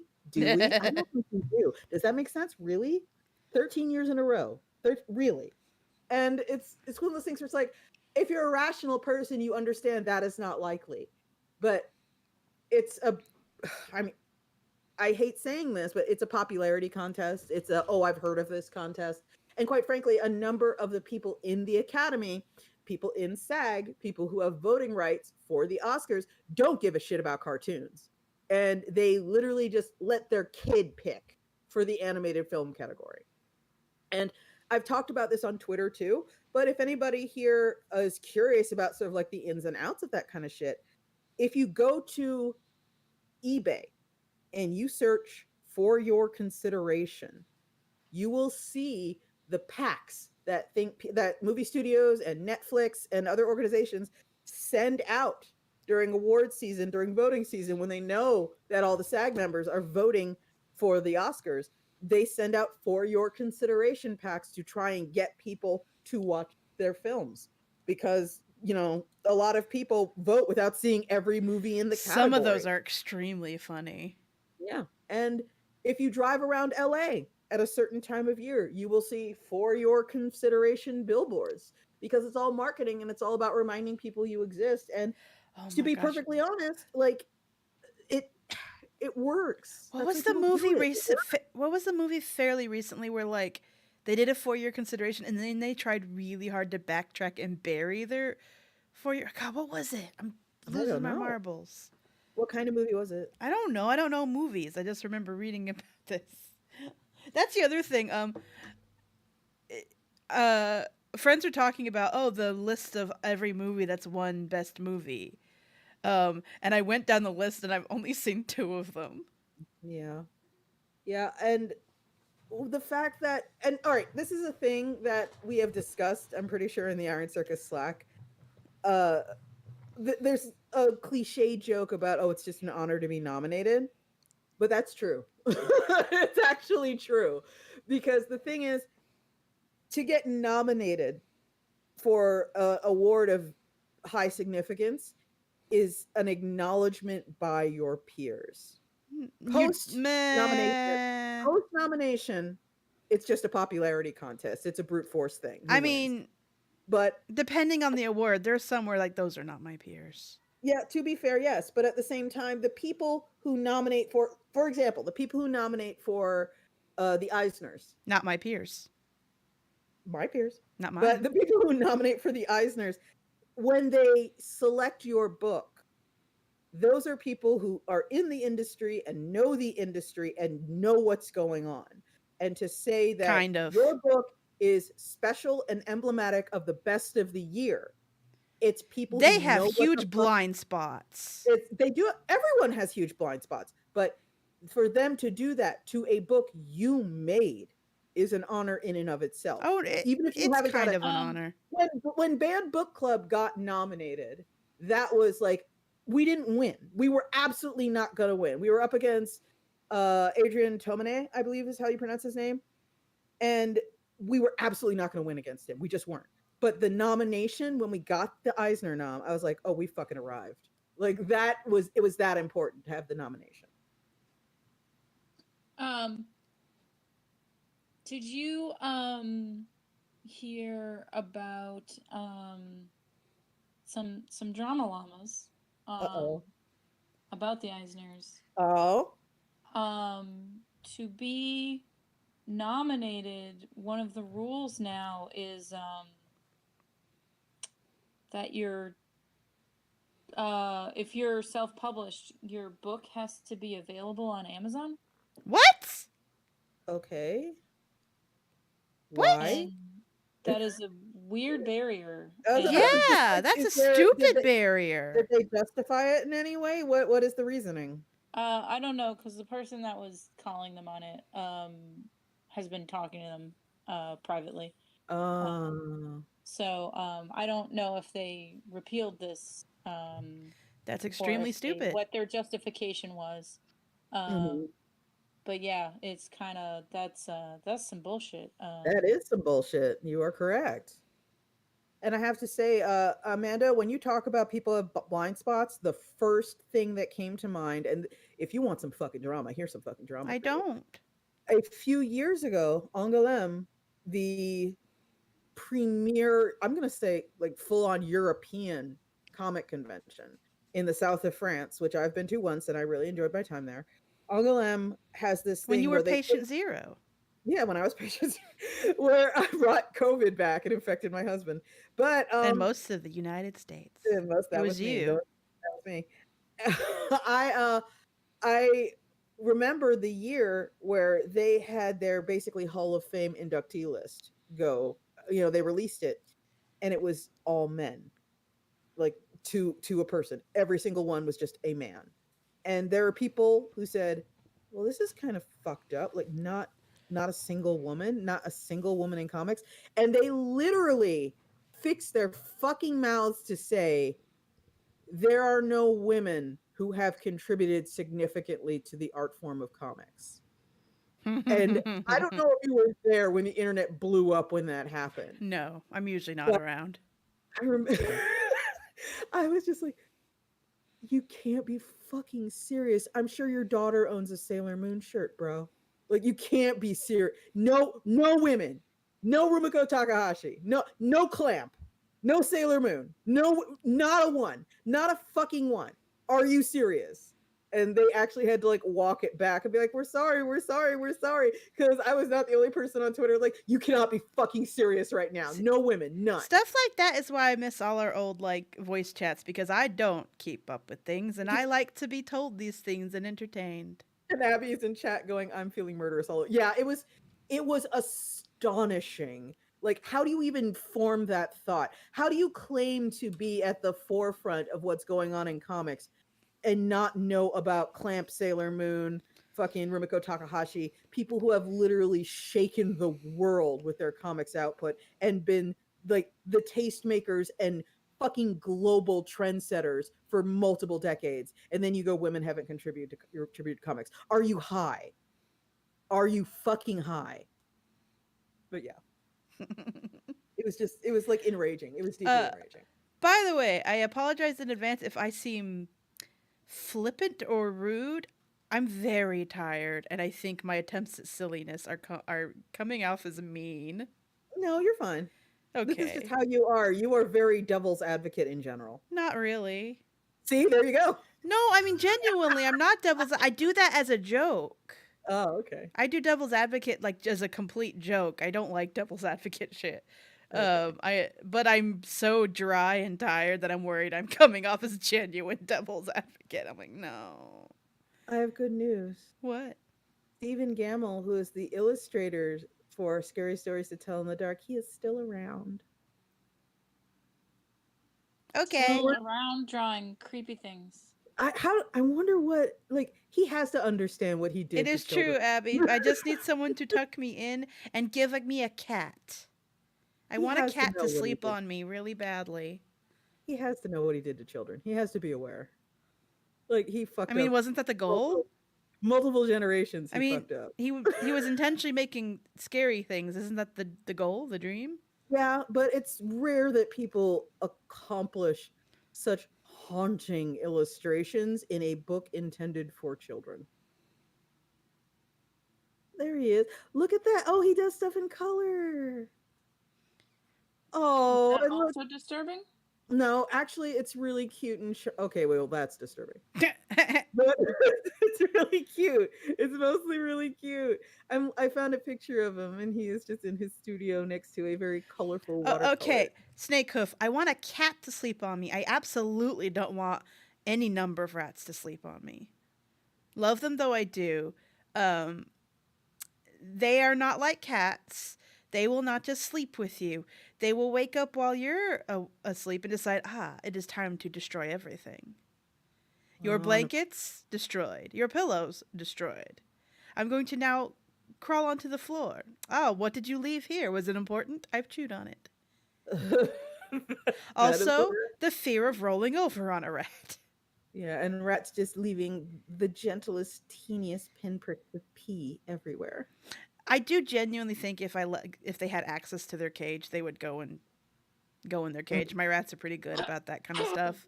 I'm more worried about destruction. Mother, I crave revolution, etc., etc. Yeah. But no, I miss having a cat terribly. In fact, I was like texting my mom the day we were texting as I was laying down to take a nap, and I was just quietly like, I miss having a cat sleep on me. No. Hopefully, if things work out next month, I would like to get a cat. That'd be nice. Yes. What kind of are you thinking of? Just like going to the Anti-Cruelty Society, or Just a shelter kitty, yeah, probably. yeah, Going there. I want a cat that already has a personality. I love kittens, but you kind of don't know what their personality is going to be until they've developed it, and then you're like, oh no, I'm stuck with this asshole. Yeah. I like grown animals too, at least, a year old. So it's something where the personality has solidified. You know what you're getting. Yeah. So I'd like a cat that is old enough that like I'm gonna have it for a long time, and has a set personality that is identifiable and quirks. Like this is Poncho. he likes to listen to music and sit on you, and he also likes to eat bottle caps. When a cat's an adult, you know these things. Yeah. Yeah, puppies and kittens are cute, but they're not all the way there yet. This is Needles.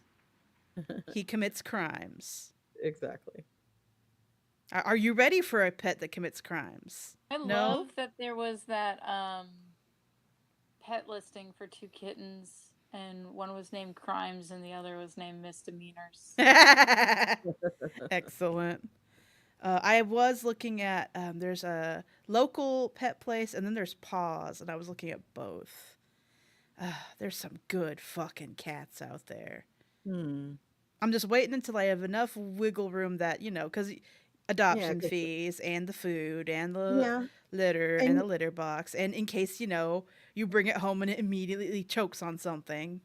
yeah, and it's worth noting that I think a lot of people get pets without consciously considering, like, in the future, what if my cat steps on a nail? What if my cat swallows a paperclip? And they don't really have that emergency fund for very expensive vet visits.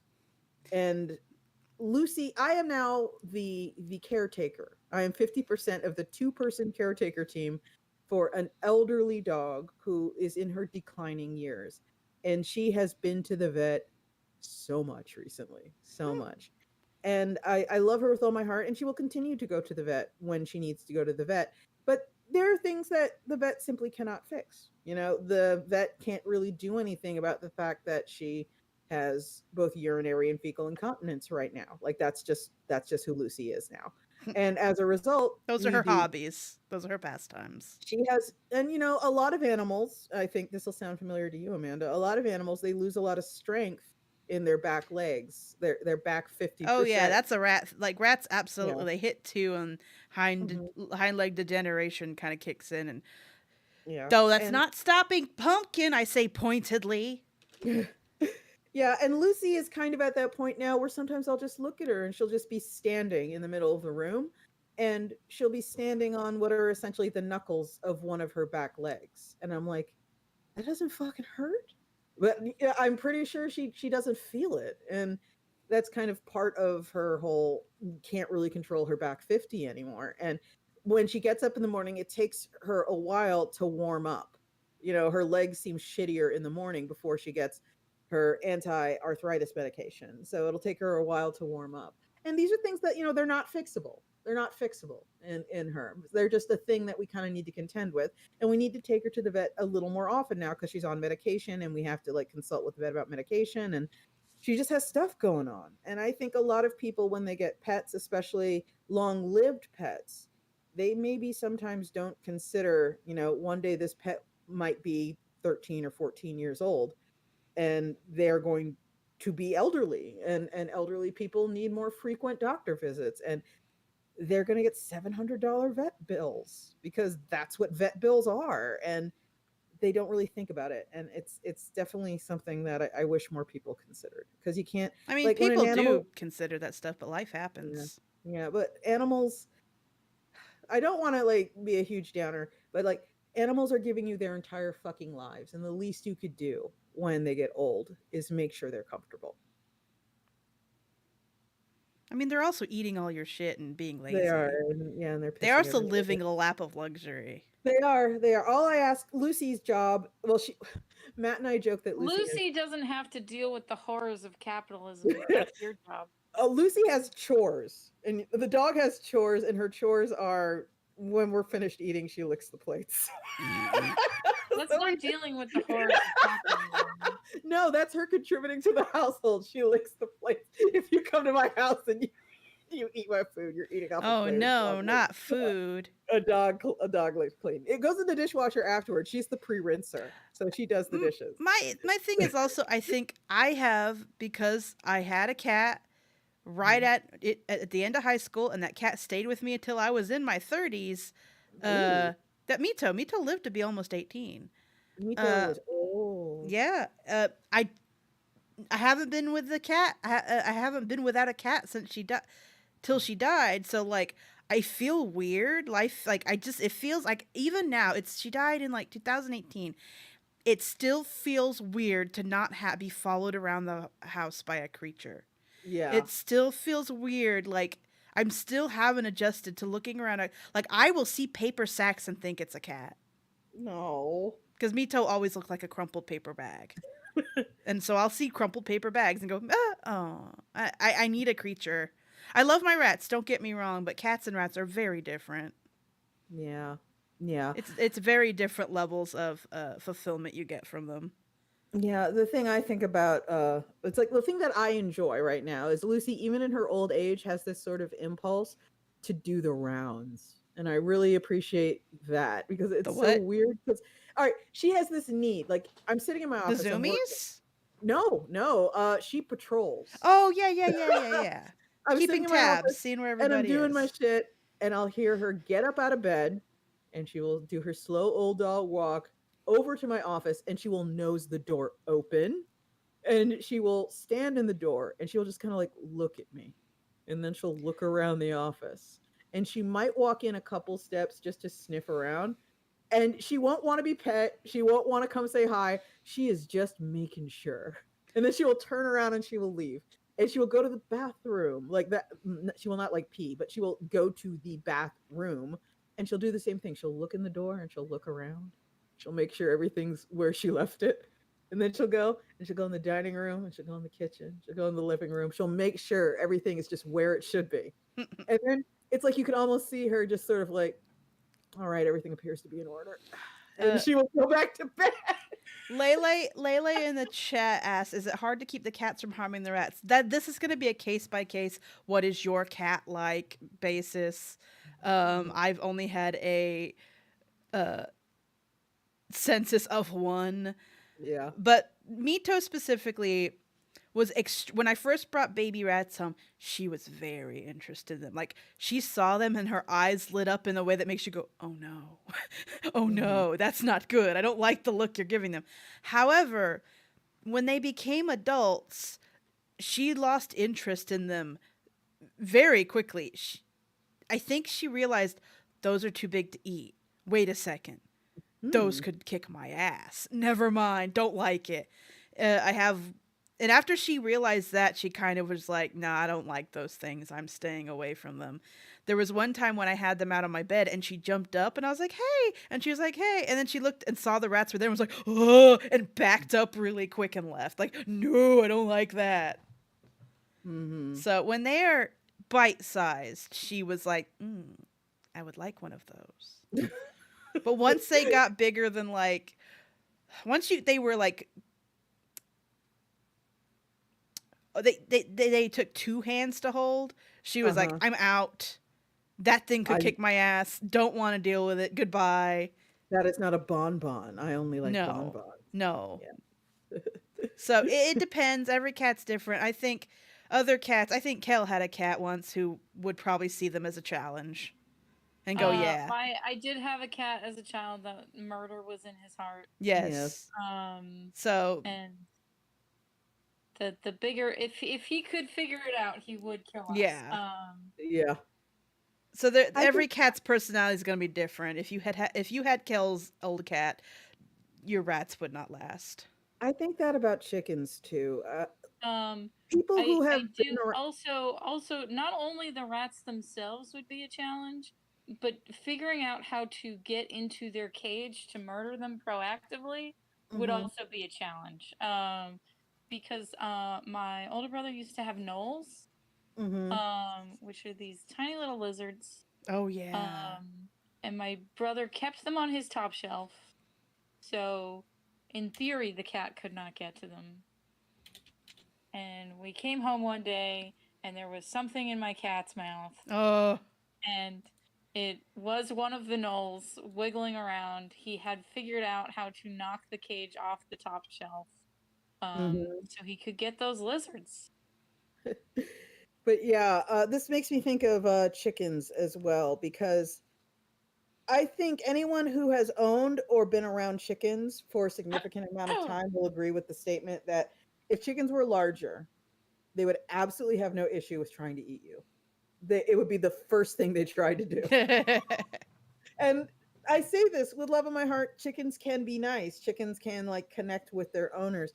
But if they were the size of cows, they would absolutely be trying to eat you. I think there's some cats who would be the same. And it's just part of what a chicken is. I mean, y'all remember my mom's horrid cat who wanted me dead. If that Yeah. cat was big enough, I would not be here right now. Oh yeah, yeah. That little monster. That was that was supposed to be my cat, by the way. And it didn't like you. No. Well, Luna, the first one, was supposed to be my cat. And then she bonded to my mother and then hated me. And I was like, okay, that's fine. Then they got another cat, Morgan. That was also supposed to be mine. Did not like anyone. And then slowly bonded to my mother and then my stepdad. And I was like, okay. That's okay. I had Mito. Mito was the perfect cat. It's fine. Oh. It's true. I am also, one of the reasons I'm also apprehensive about getting another cat is I think I'm very worried I have been spoiled rotten. That I'm going to get another cat and be like, what's wrong with you? You're not Mito at all. Like, just this poor cat will have expectations it can never live up to. It's like that old meme where it's like a woman is texting photos of beautiful women to her boyfriend going, you think she's pretty? I'm sorry I can't be her. Your cat's gonna be texting you pictures of Mito. I'm sorry I can't be her. That is a concern because Mito was kind of the perfect cat. Yeah. Aside from the fact that she liked to eat the pull strings from trash bags. Yeah. Her one flaw. That could be a problem. Her one flaw. Oh, and the fact that she could shake doors open. Yeah. She would wrap her paw under a door and shake it so hard she would wake up the whole house because she knew if she rattled it hard enough, she could get that door open. Yeah, Lucy learned early on that if she pushed her nose against a door, she had like a 50-50 chance of opening it. And ever since then, now we just kind of live in this world where with dog boogers on the door? There is like a little stain at Lucy knows height on the door where she just walks in and goes wonk. And if the door is closed all the way so she can't just nose it open, that's basically her knocking. And she has learned that is her knocking too, because if she does that and she does it a few times in a row, we will get up and open the door for her. Oh, I wish I wasn't so sleepy. I have so much shit to do tonight. Yeah, I know the feeling. I got work to do, but I don't want to do it.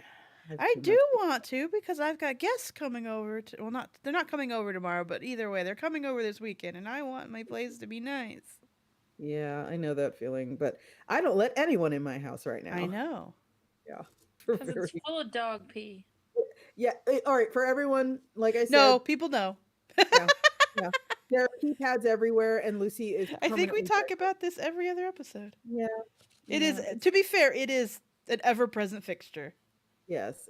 The thing is, it's kind of a daily thing in our life. We have made the recent decision that she can no longer sleep on her bed in the bedroom because she gets up in the middle of the night and just goes, and it wakes Matt up, and Matt is already sleep deprived as it is. So we have different schedules, and she sleeps out in the living room while I work in my office all fucking night. And when she gets up and goes, I'm there to change her. So 2-person care team for this dog. No, I just got socializing to do this weekend, and I want to be perky for it. Yeah. Badger's visiting. I'm gonna pick him from the airport tomorrow, and then Saturday we're going to another escape room. I'm taking your husband. Yeah, and I will be staying at home cleaning the dog. You say that like you want to go. Yeah. It's fine. It's like I'm happy to do it. So yeah, I was like, I presume you wanted to do the escape room anyway. Yeah. Oh. Also, God. it's a D&D thing anyway. Yeah, life is difficult. Maybe if you joined our games.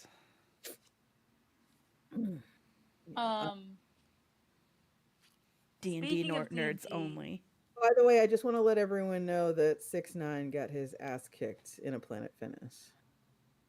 Huh? Okay. This is one of those things where it's like I don't even talk about it. Just say it quickly. What is it? Just explain very quickly. There's a rapper named Tekashi 6ix9ine. Okay, that's all you needed to say. Okay, 6ix9ine meant nothing. Okay, Kel. Absolutely beat in the gym bathroom, and he deserved it. Yes. He deserved it. No, it's just you just can't just say 6ix9ine. That's meaningless. Okay, I understand who that is. Yeah. But what are you saying, Kel? Got the break speed up. Speaking of D&D, I watched Vox Machina on Amazon. That's a That's D&D the thing? cartoon based off Critical Role. Ah. And I'm There was watching a it, and I'm Kickstarter for that, like, if I'm not mistaken. I'm watching it, and I'm like, Real Hero shit's better. Stop it! Stop it! Stop it right now. I'm just saying. You don't have to. You can say I love Real Hero shit without insulting other people's hard work.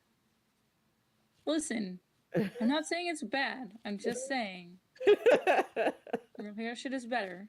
Mm. And you know, that is an opinion you are allowed to hold. It was basically like the stuff that I didn't like about its writing are all things that they have to do because it is based off a D&D game.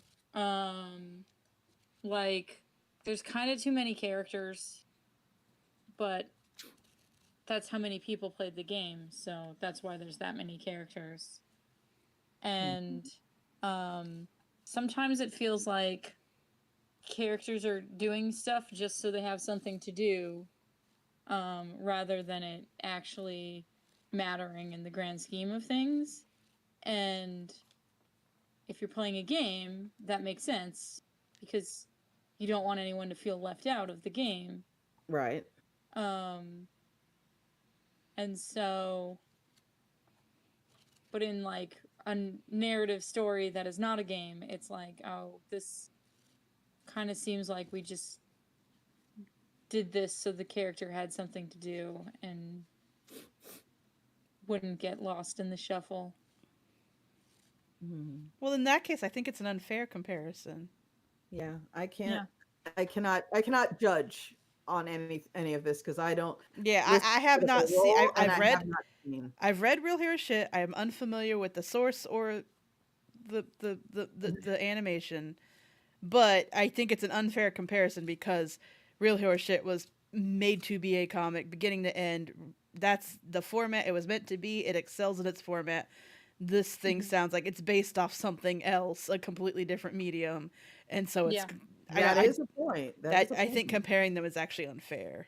That is a point. Real Hero shit is the work of a single person in charge of a single coherent storyline, whereas Vox... A very good storyline, do not get me wrong. Yeah, but it's easier to make a story hang together when there's only one person writing it.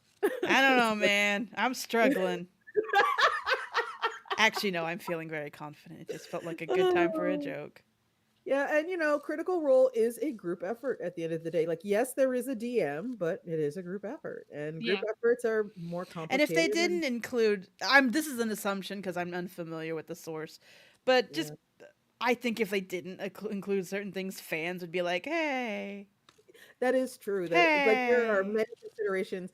In a lot of ways, Real Hero shit is very pure, in that it's a singular vision that does not have to take into consideration fan expectation. So but really what I'm saying is you didn't like it, is what you're saying. No, what I'm saying is next Iron Circus animation production. Stop it. But honestly, I mean, those are thoughts we have. We're absolutely going to give Lackadaisy breathing room. We are absolutely going to base and let it thrive and let it do its thing. But it is not the last thing I want to do, not by far. I mean, I fucking commissioned a whole animation studio ident. You know, I don't plan on stopping here. So I just really thank you. If you're in here and you fucking back that crowdfund, thank you. Fucking thank you. Thank you so much. Thank you. I love you. You're all beautiful. Thank you. I didn't. In fact, I'm going to be a mooch. Yeah, mooch away. Oh, really? Okay, I have permission. When those Rocky plushes come in, I'm stealing one right from the warehouse. Yeah. Well, they're limited, so they might all be claimed. We'll see. That's not how orders work. We will see. For folks who didn't, hey, yeah, you're in charge of the Iron Circus YouTube right now, Amanda. How about you post a link? So this is like very secret right now.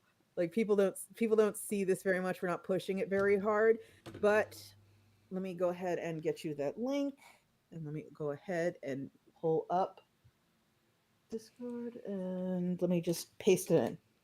There's the link. So yeah, in 108 days, 13 hours, 10 minutes. Though that and was dropped in Animation Magazine. It's not a secret. Yeah, but we're not pushing it, is what I'm saying. Okay. It's not a secret, but we're not pushing it. But if you backed the original Kickstarter for the animated short, you probably had the ability to get the ebook version of Lackadaisy Volume 1 and Volume 2. We are now going back to print with print versions of Lackadaisy Volume 1 and Volume 2. And we are also creating plushes. And when you look at the page that Amanda just posted the link to there, you might say plushes. I just see one plush. That is because only one plush was ready by the time we put this page up. We're making a second. And yeah, it's one that I imagine is a fan favorite, and people would be very excited to have a plush version. Victor. Obviously, Victor. That's my favorite. No, it's Asa Sweet, obviously. The other plush, if I steal a plush, that's the one I'm gonna Yeah, I imagine that's how a lot of people feel about that particular plush. No, not me.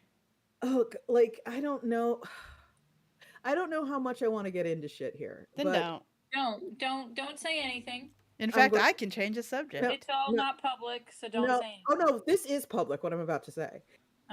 Here's the thing. So Lackadaisy was very quiet and very under the radar for a very long time because it had a different publisher. And quite frankly, if you go on Amazon right now and you search Lackadaisy Volume 1 and 2, you'll see old copies from that other publisher.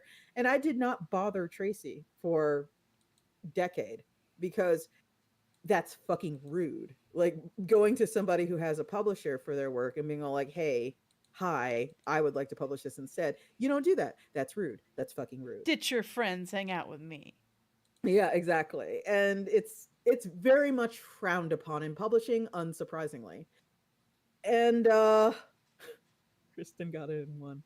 But yeah, eventually, I think I've talked about this in the past, the fairy ring I wandered into and was transported to the land of the Fae, Kala, that one convention, where Fable approached me and was all like, "Hey, so I talked to Tracy Butler," and I think I actually said to Fable, "It's like I was under the impression Tracy was spoken for," which is like what I thought. I thought Tracy was spoken for, but no, Tracy was a free agent, and Tracy was able to seek another publisher. And Fable was like, "Hey, you're good at crowdfunding." I'm good at animation. Tracy's good at comics. What do you say? Are the planets aligning here? And I was like, shit, yeah, the planets are aligning. And that's where that came from. And God, I hope there's another Kala. I really do. And that's Comic Arts LA, everyone. When I say Kala, it's CALA.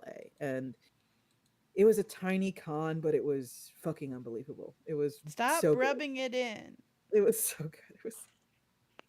I'm ignoring you and looking at anime boobs. Goodbye. Abby Lark, honestly, can you have enough? Can you have too many plushes of the voices you do? I say no. But yeah, I'm very thrilled to be working with Tracy. I'm very thrilled to I just did an update to the Kickstarter for Lackadaisy that shows off the book that was ostensibly the focus of that Kickstart. Oh, the book you were like dangling out of the window like a baby showing at the parade. Now Matthew was dangling out the window. Okay, Matthew was dangling out the baby out the window so it could see the parade. Well, the thing is, like, it was the time of day meant no natural light was coming. I know. I just like the mental image of look, baby. Any photographer will tell you natural light's better. So we made sure to get it in some natural light, and it looks. Oh, wonderful. I don't like where the chat's going. Oh. Let me see. Mordecai's simply the most obvious bitch. All right, you know what? Yeah, and just he's fun. Mordecai is also fun. Everyone likes a fun character, so. I have other he's not my favorite. Oh yeah, who's yours? I just said it. Oh, I didn't hear. Victor. Stop it. No, what? Is Victor genuinely your favorite? Yes, he's my favorite of the. Yes. How dare you? He's great. Yeah. Are you disagreeing? No. Are you going to say to my face, Victor's not great? I think Victor is fine. I personally, based on the comics specifically, Yes. I personally Based like off the comics. I read the comics. I'm a big fan. I prefer Mitzi May. That is Oh, for I sure. do. I do love that cat. I just don't care for Edgy Cat. I really like Zip. I Yeah, understand Zip's that. great. I understand why you would say that. Yeah. But it's just I vibe with the woman struggling to hold the crew together and keep everything There afloat. was also that time that Tracy drew them all as people. Yeah. And with Zip, I was like, oh no. Oh no, he's hot. Oh god, that makes me think. There's this Let's Player I watch who almost never does face cam, and he goes by Tomato. And one time he did face cam, and I'll never forget the chat was just full of, "Oh no, he's hot," because he has a very goofus voice, and you would have never expected it. And it was funny, but yeah, now I think that all the time. Oh no, he's hot. The That's what the they also said Squidward. The about Squidward quote. eel pit guy, which I thought was very funny. Those words mean nothing to me. If you're on TikTok, there's a guy who has a rainwater cistern under his garage. And Oh, he has, yeah. he has filled it with eels. It has eels. They all have names. He goes down and hand feeds them. And the focus of his TikTok is his eel pit. So you never see him. But then one day he did do a face reveal, and all the comments were, "Oh no, he's hot. Like eel pit guy is hot. Oh no." I thought that was very funny too. Like, is this what my life is? Attraction to the eel pit man. But yeah. I like eel pit TikTok. I also like God. Does anyone here know about, of course you folks know about it. You're as fucked up as I am. Y'all know about hey, give me some credit. the woman on TikTok who claims to be a psychic. I only know about her because other people talk about her. And she is basically accusing a professor at a university. That's the other TikTok psychic. Yes. There's this truly horrible woman.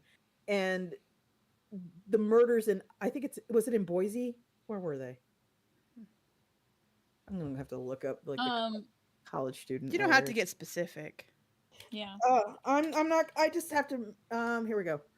Idaho. Okay, yeah. There was a murder of 4 college students who went to the University of Idaho, and there was a TikTok psychic who claimed that she was getting visions. She did a tarot reading. Oh, tarot reading. Yeah. She did a tarot reading and claimed that one of the professors was responsible, like just this random ass woman was responsible for these murders with no evidence other than, a tarot reading.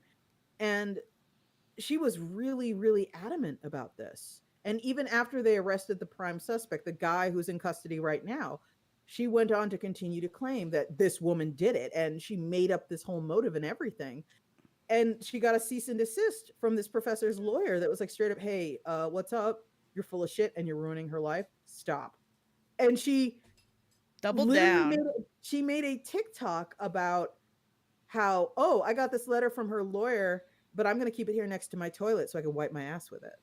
And she continued to accuse this totally innocent woman. Isn't she currently trying to leave the country? She was.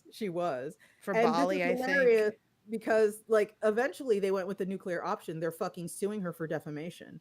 And when she got the notice, she got served the papers that she was being sued for defamation. She made this big deal about, "I'm so glad. I can't wait to go to court so the truth can come out. And you can all see all the evidence I have, because I have evidence. I definitely have it." And of course she doesn't. And then she got a default judgment against her, because if you don't respond to being served, you get a default judgment. If you just don't acknowledge the papers, you get a default judgment.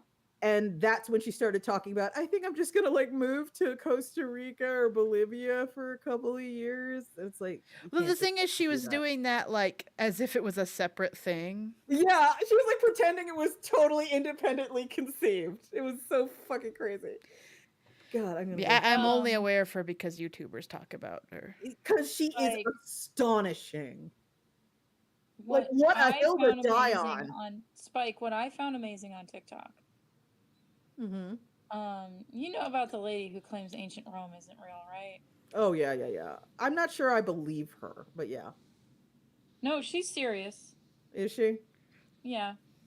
Okay. And you can kind of tell that she's serious because she has rational opinions about every other topic. Mm-hmm. And I feel like if this was an act, she wouldn't be rational about other things. The act would like continue to be irrational about multiple topics. Mm-hmm. I mean, people do incredibly idiotic shit on TikTok for attention, so I I can't feel strongly one way or the other about it, but yeah. See, I Bali. only I'll, Yeah, Kristen Cheney is here saying that the TikTok psychic, her name is like Ashley Giard or something. yeah. She tried to get her son to go with her to Bali. And her Yeah. son was like, I'm not fucking moving to Bali. See, when it comes to actually actively watching TikTok, I only watch TikToks of children saying very funny things and cute animals. That's it. I also really enjoy worm TikTok.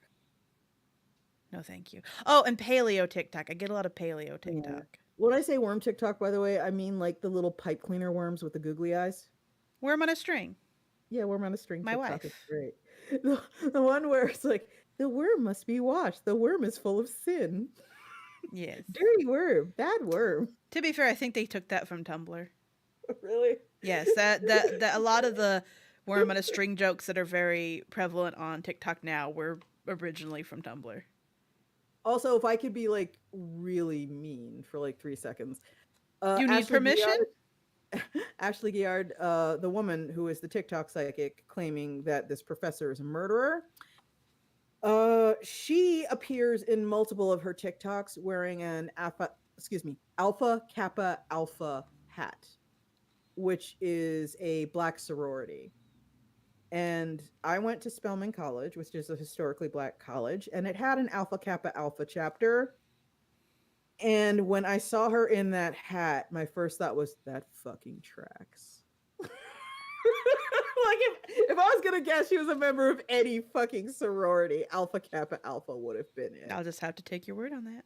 Yeah, it's just from my experience, observing from the outside the kind of people who were in Alpha Kappa Alpha. If I had to be asked which one of these would claim they were a psychic and start accusing innocent women of murder on TikTok, AKA would be it. No, I've been very blessed. Mostly, the TikTok algorithms figured out what I actually care about and pay attention to, and it's funny animals, children saying very funny things, and paleontology shit posts. Oh no, Kel's gone again. Oh no! Although I have to say, I'm really pleased that Mini Minuteman and Ashley Nicole have moved over to YouTube so they can do long form stuff. I love their stuff. I thought Ashley Nicole was already on YouTube. Yeah, she is. She is. Like I said, she moved to YouTube. She used to be primarily on TikTok. My internet is back, so I can use my nice microphone. Yay! Welcome! You did it. You beat the internet outage. Just in time for our show to end. Yeah, exactly. Because it is 8:00 my time, Mm-hmm. which is usually when you want to wrap up. Yeah. Yes, and I would like to wrap up because I have a few things what need doing. Okay, everybody. I'm very sleepy. Yeah, Amanda is sleepy and I am busy. And I'm busy too, though. And Kel has internet that is being deeply uncooperative. So I think it's good to go ahead and end it here. I am Spike. Please like and subscribe to Iron Circus Comics. Every Sunday, I play between 3 and 6 hours of vintage story with my husband, Matt Sheridan, on this very YouTube channel. We have a great time. Vintage story is kind of like Minecraft, but really hateful and difficult. You'll really enjoy watching us fuck up over and over and over. It's Minecraft that makes you cry. And scream bear moments before we're eaten and or burn our entire house down like I did a couple episodes ago, not on purpose, by accident. So yeah, if you subscribe to Iron Circus Comics on YouTube, you will get an alert when we start broadcasting. It's really fun. I mean, you might not. You'd have to actually turn on the notifications. hit the bell, as they say. Yeah, You have as to the hit the as bell, the children say. as the children say. I run Iron Circus Comics. It's my baby. You can find us at ironcircus.com. I also run Iron Circus Animation. We made our first animated short, and it'll be dropping the 29th for public perusal and enjoyment. If you just search Lackadaisy on YouTube, you'll find the official Lackadaisy YouTube channel. Subscribe to that and hit the bell, and you will get a notification the moment it drops. Please watch it. And if you like it, please, please, oh, please spread the word and tell everyone you like it. Small projects like this live or die by word of mouth, and we do not have the marketing budget of these big studios. We need your help if you like it. Thank you. Yeah, you can also follow me on BackerKit, on Twitter, on Facebook, and on Instagram. Just search Iron Circus on all those platforms, and you will find me. I'm Kel McDonald. You can find my stuff at kelmcdonald.com. I am on Twitter as Kelhound, which is spelled like Hellhound but with a K. I also have comics on Patreon at patreon.com/kelmcdonald. I'm on a bunch of other new social medias, but don't really check them that much. But I'm on there if you want to follow me there. Just search. It's probably Cal McDonald. But Probably. I stream at twitch.tv/Kel McDonald on Tuesdays, Wednesdays, and Thursday nights. So you should come watch me draw there. And I have a Discord that you are welcome to join if you ask for the link. We watch werewolf movies every full moon. We're gonna watch the original Wolfman next full moon. So if you are interested in joining, stop by. That's it. AmandaLafreniere.com, link in the description. Sorry for being weird tonight. Y'all have a good one. Thank you, everybody.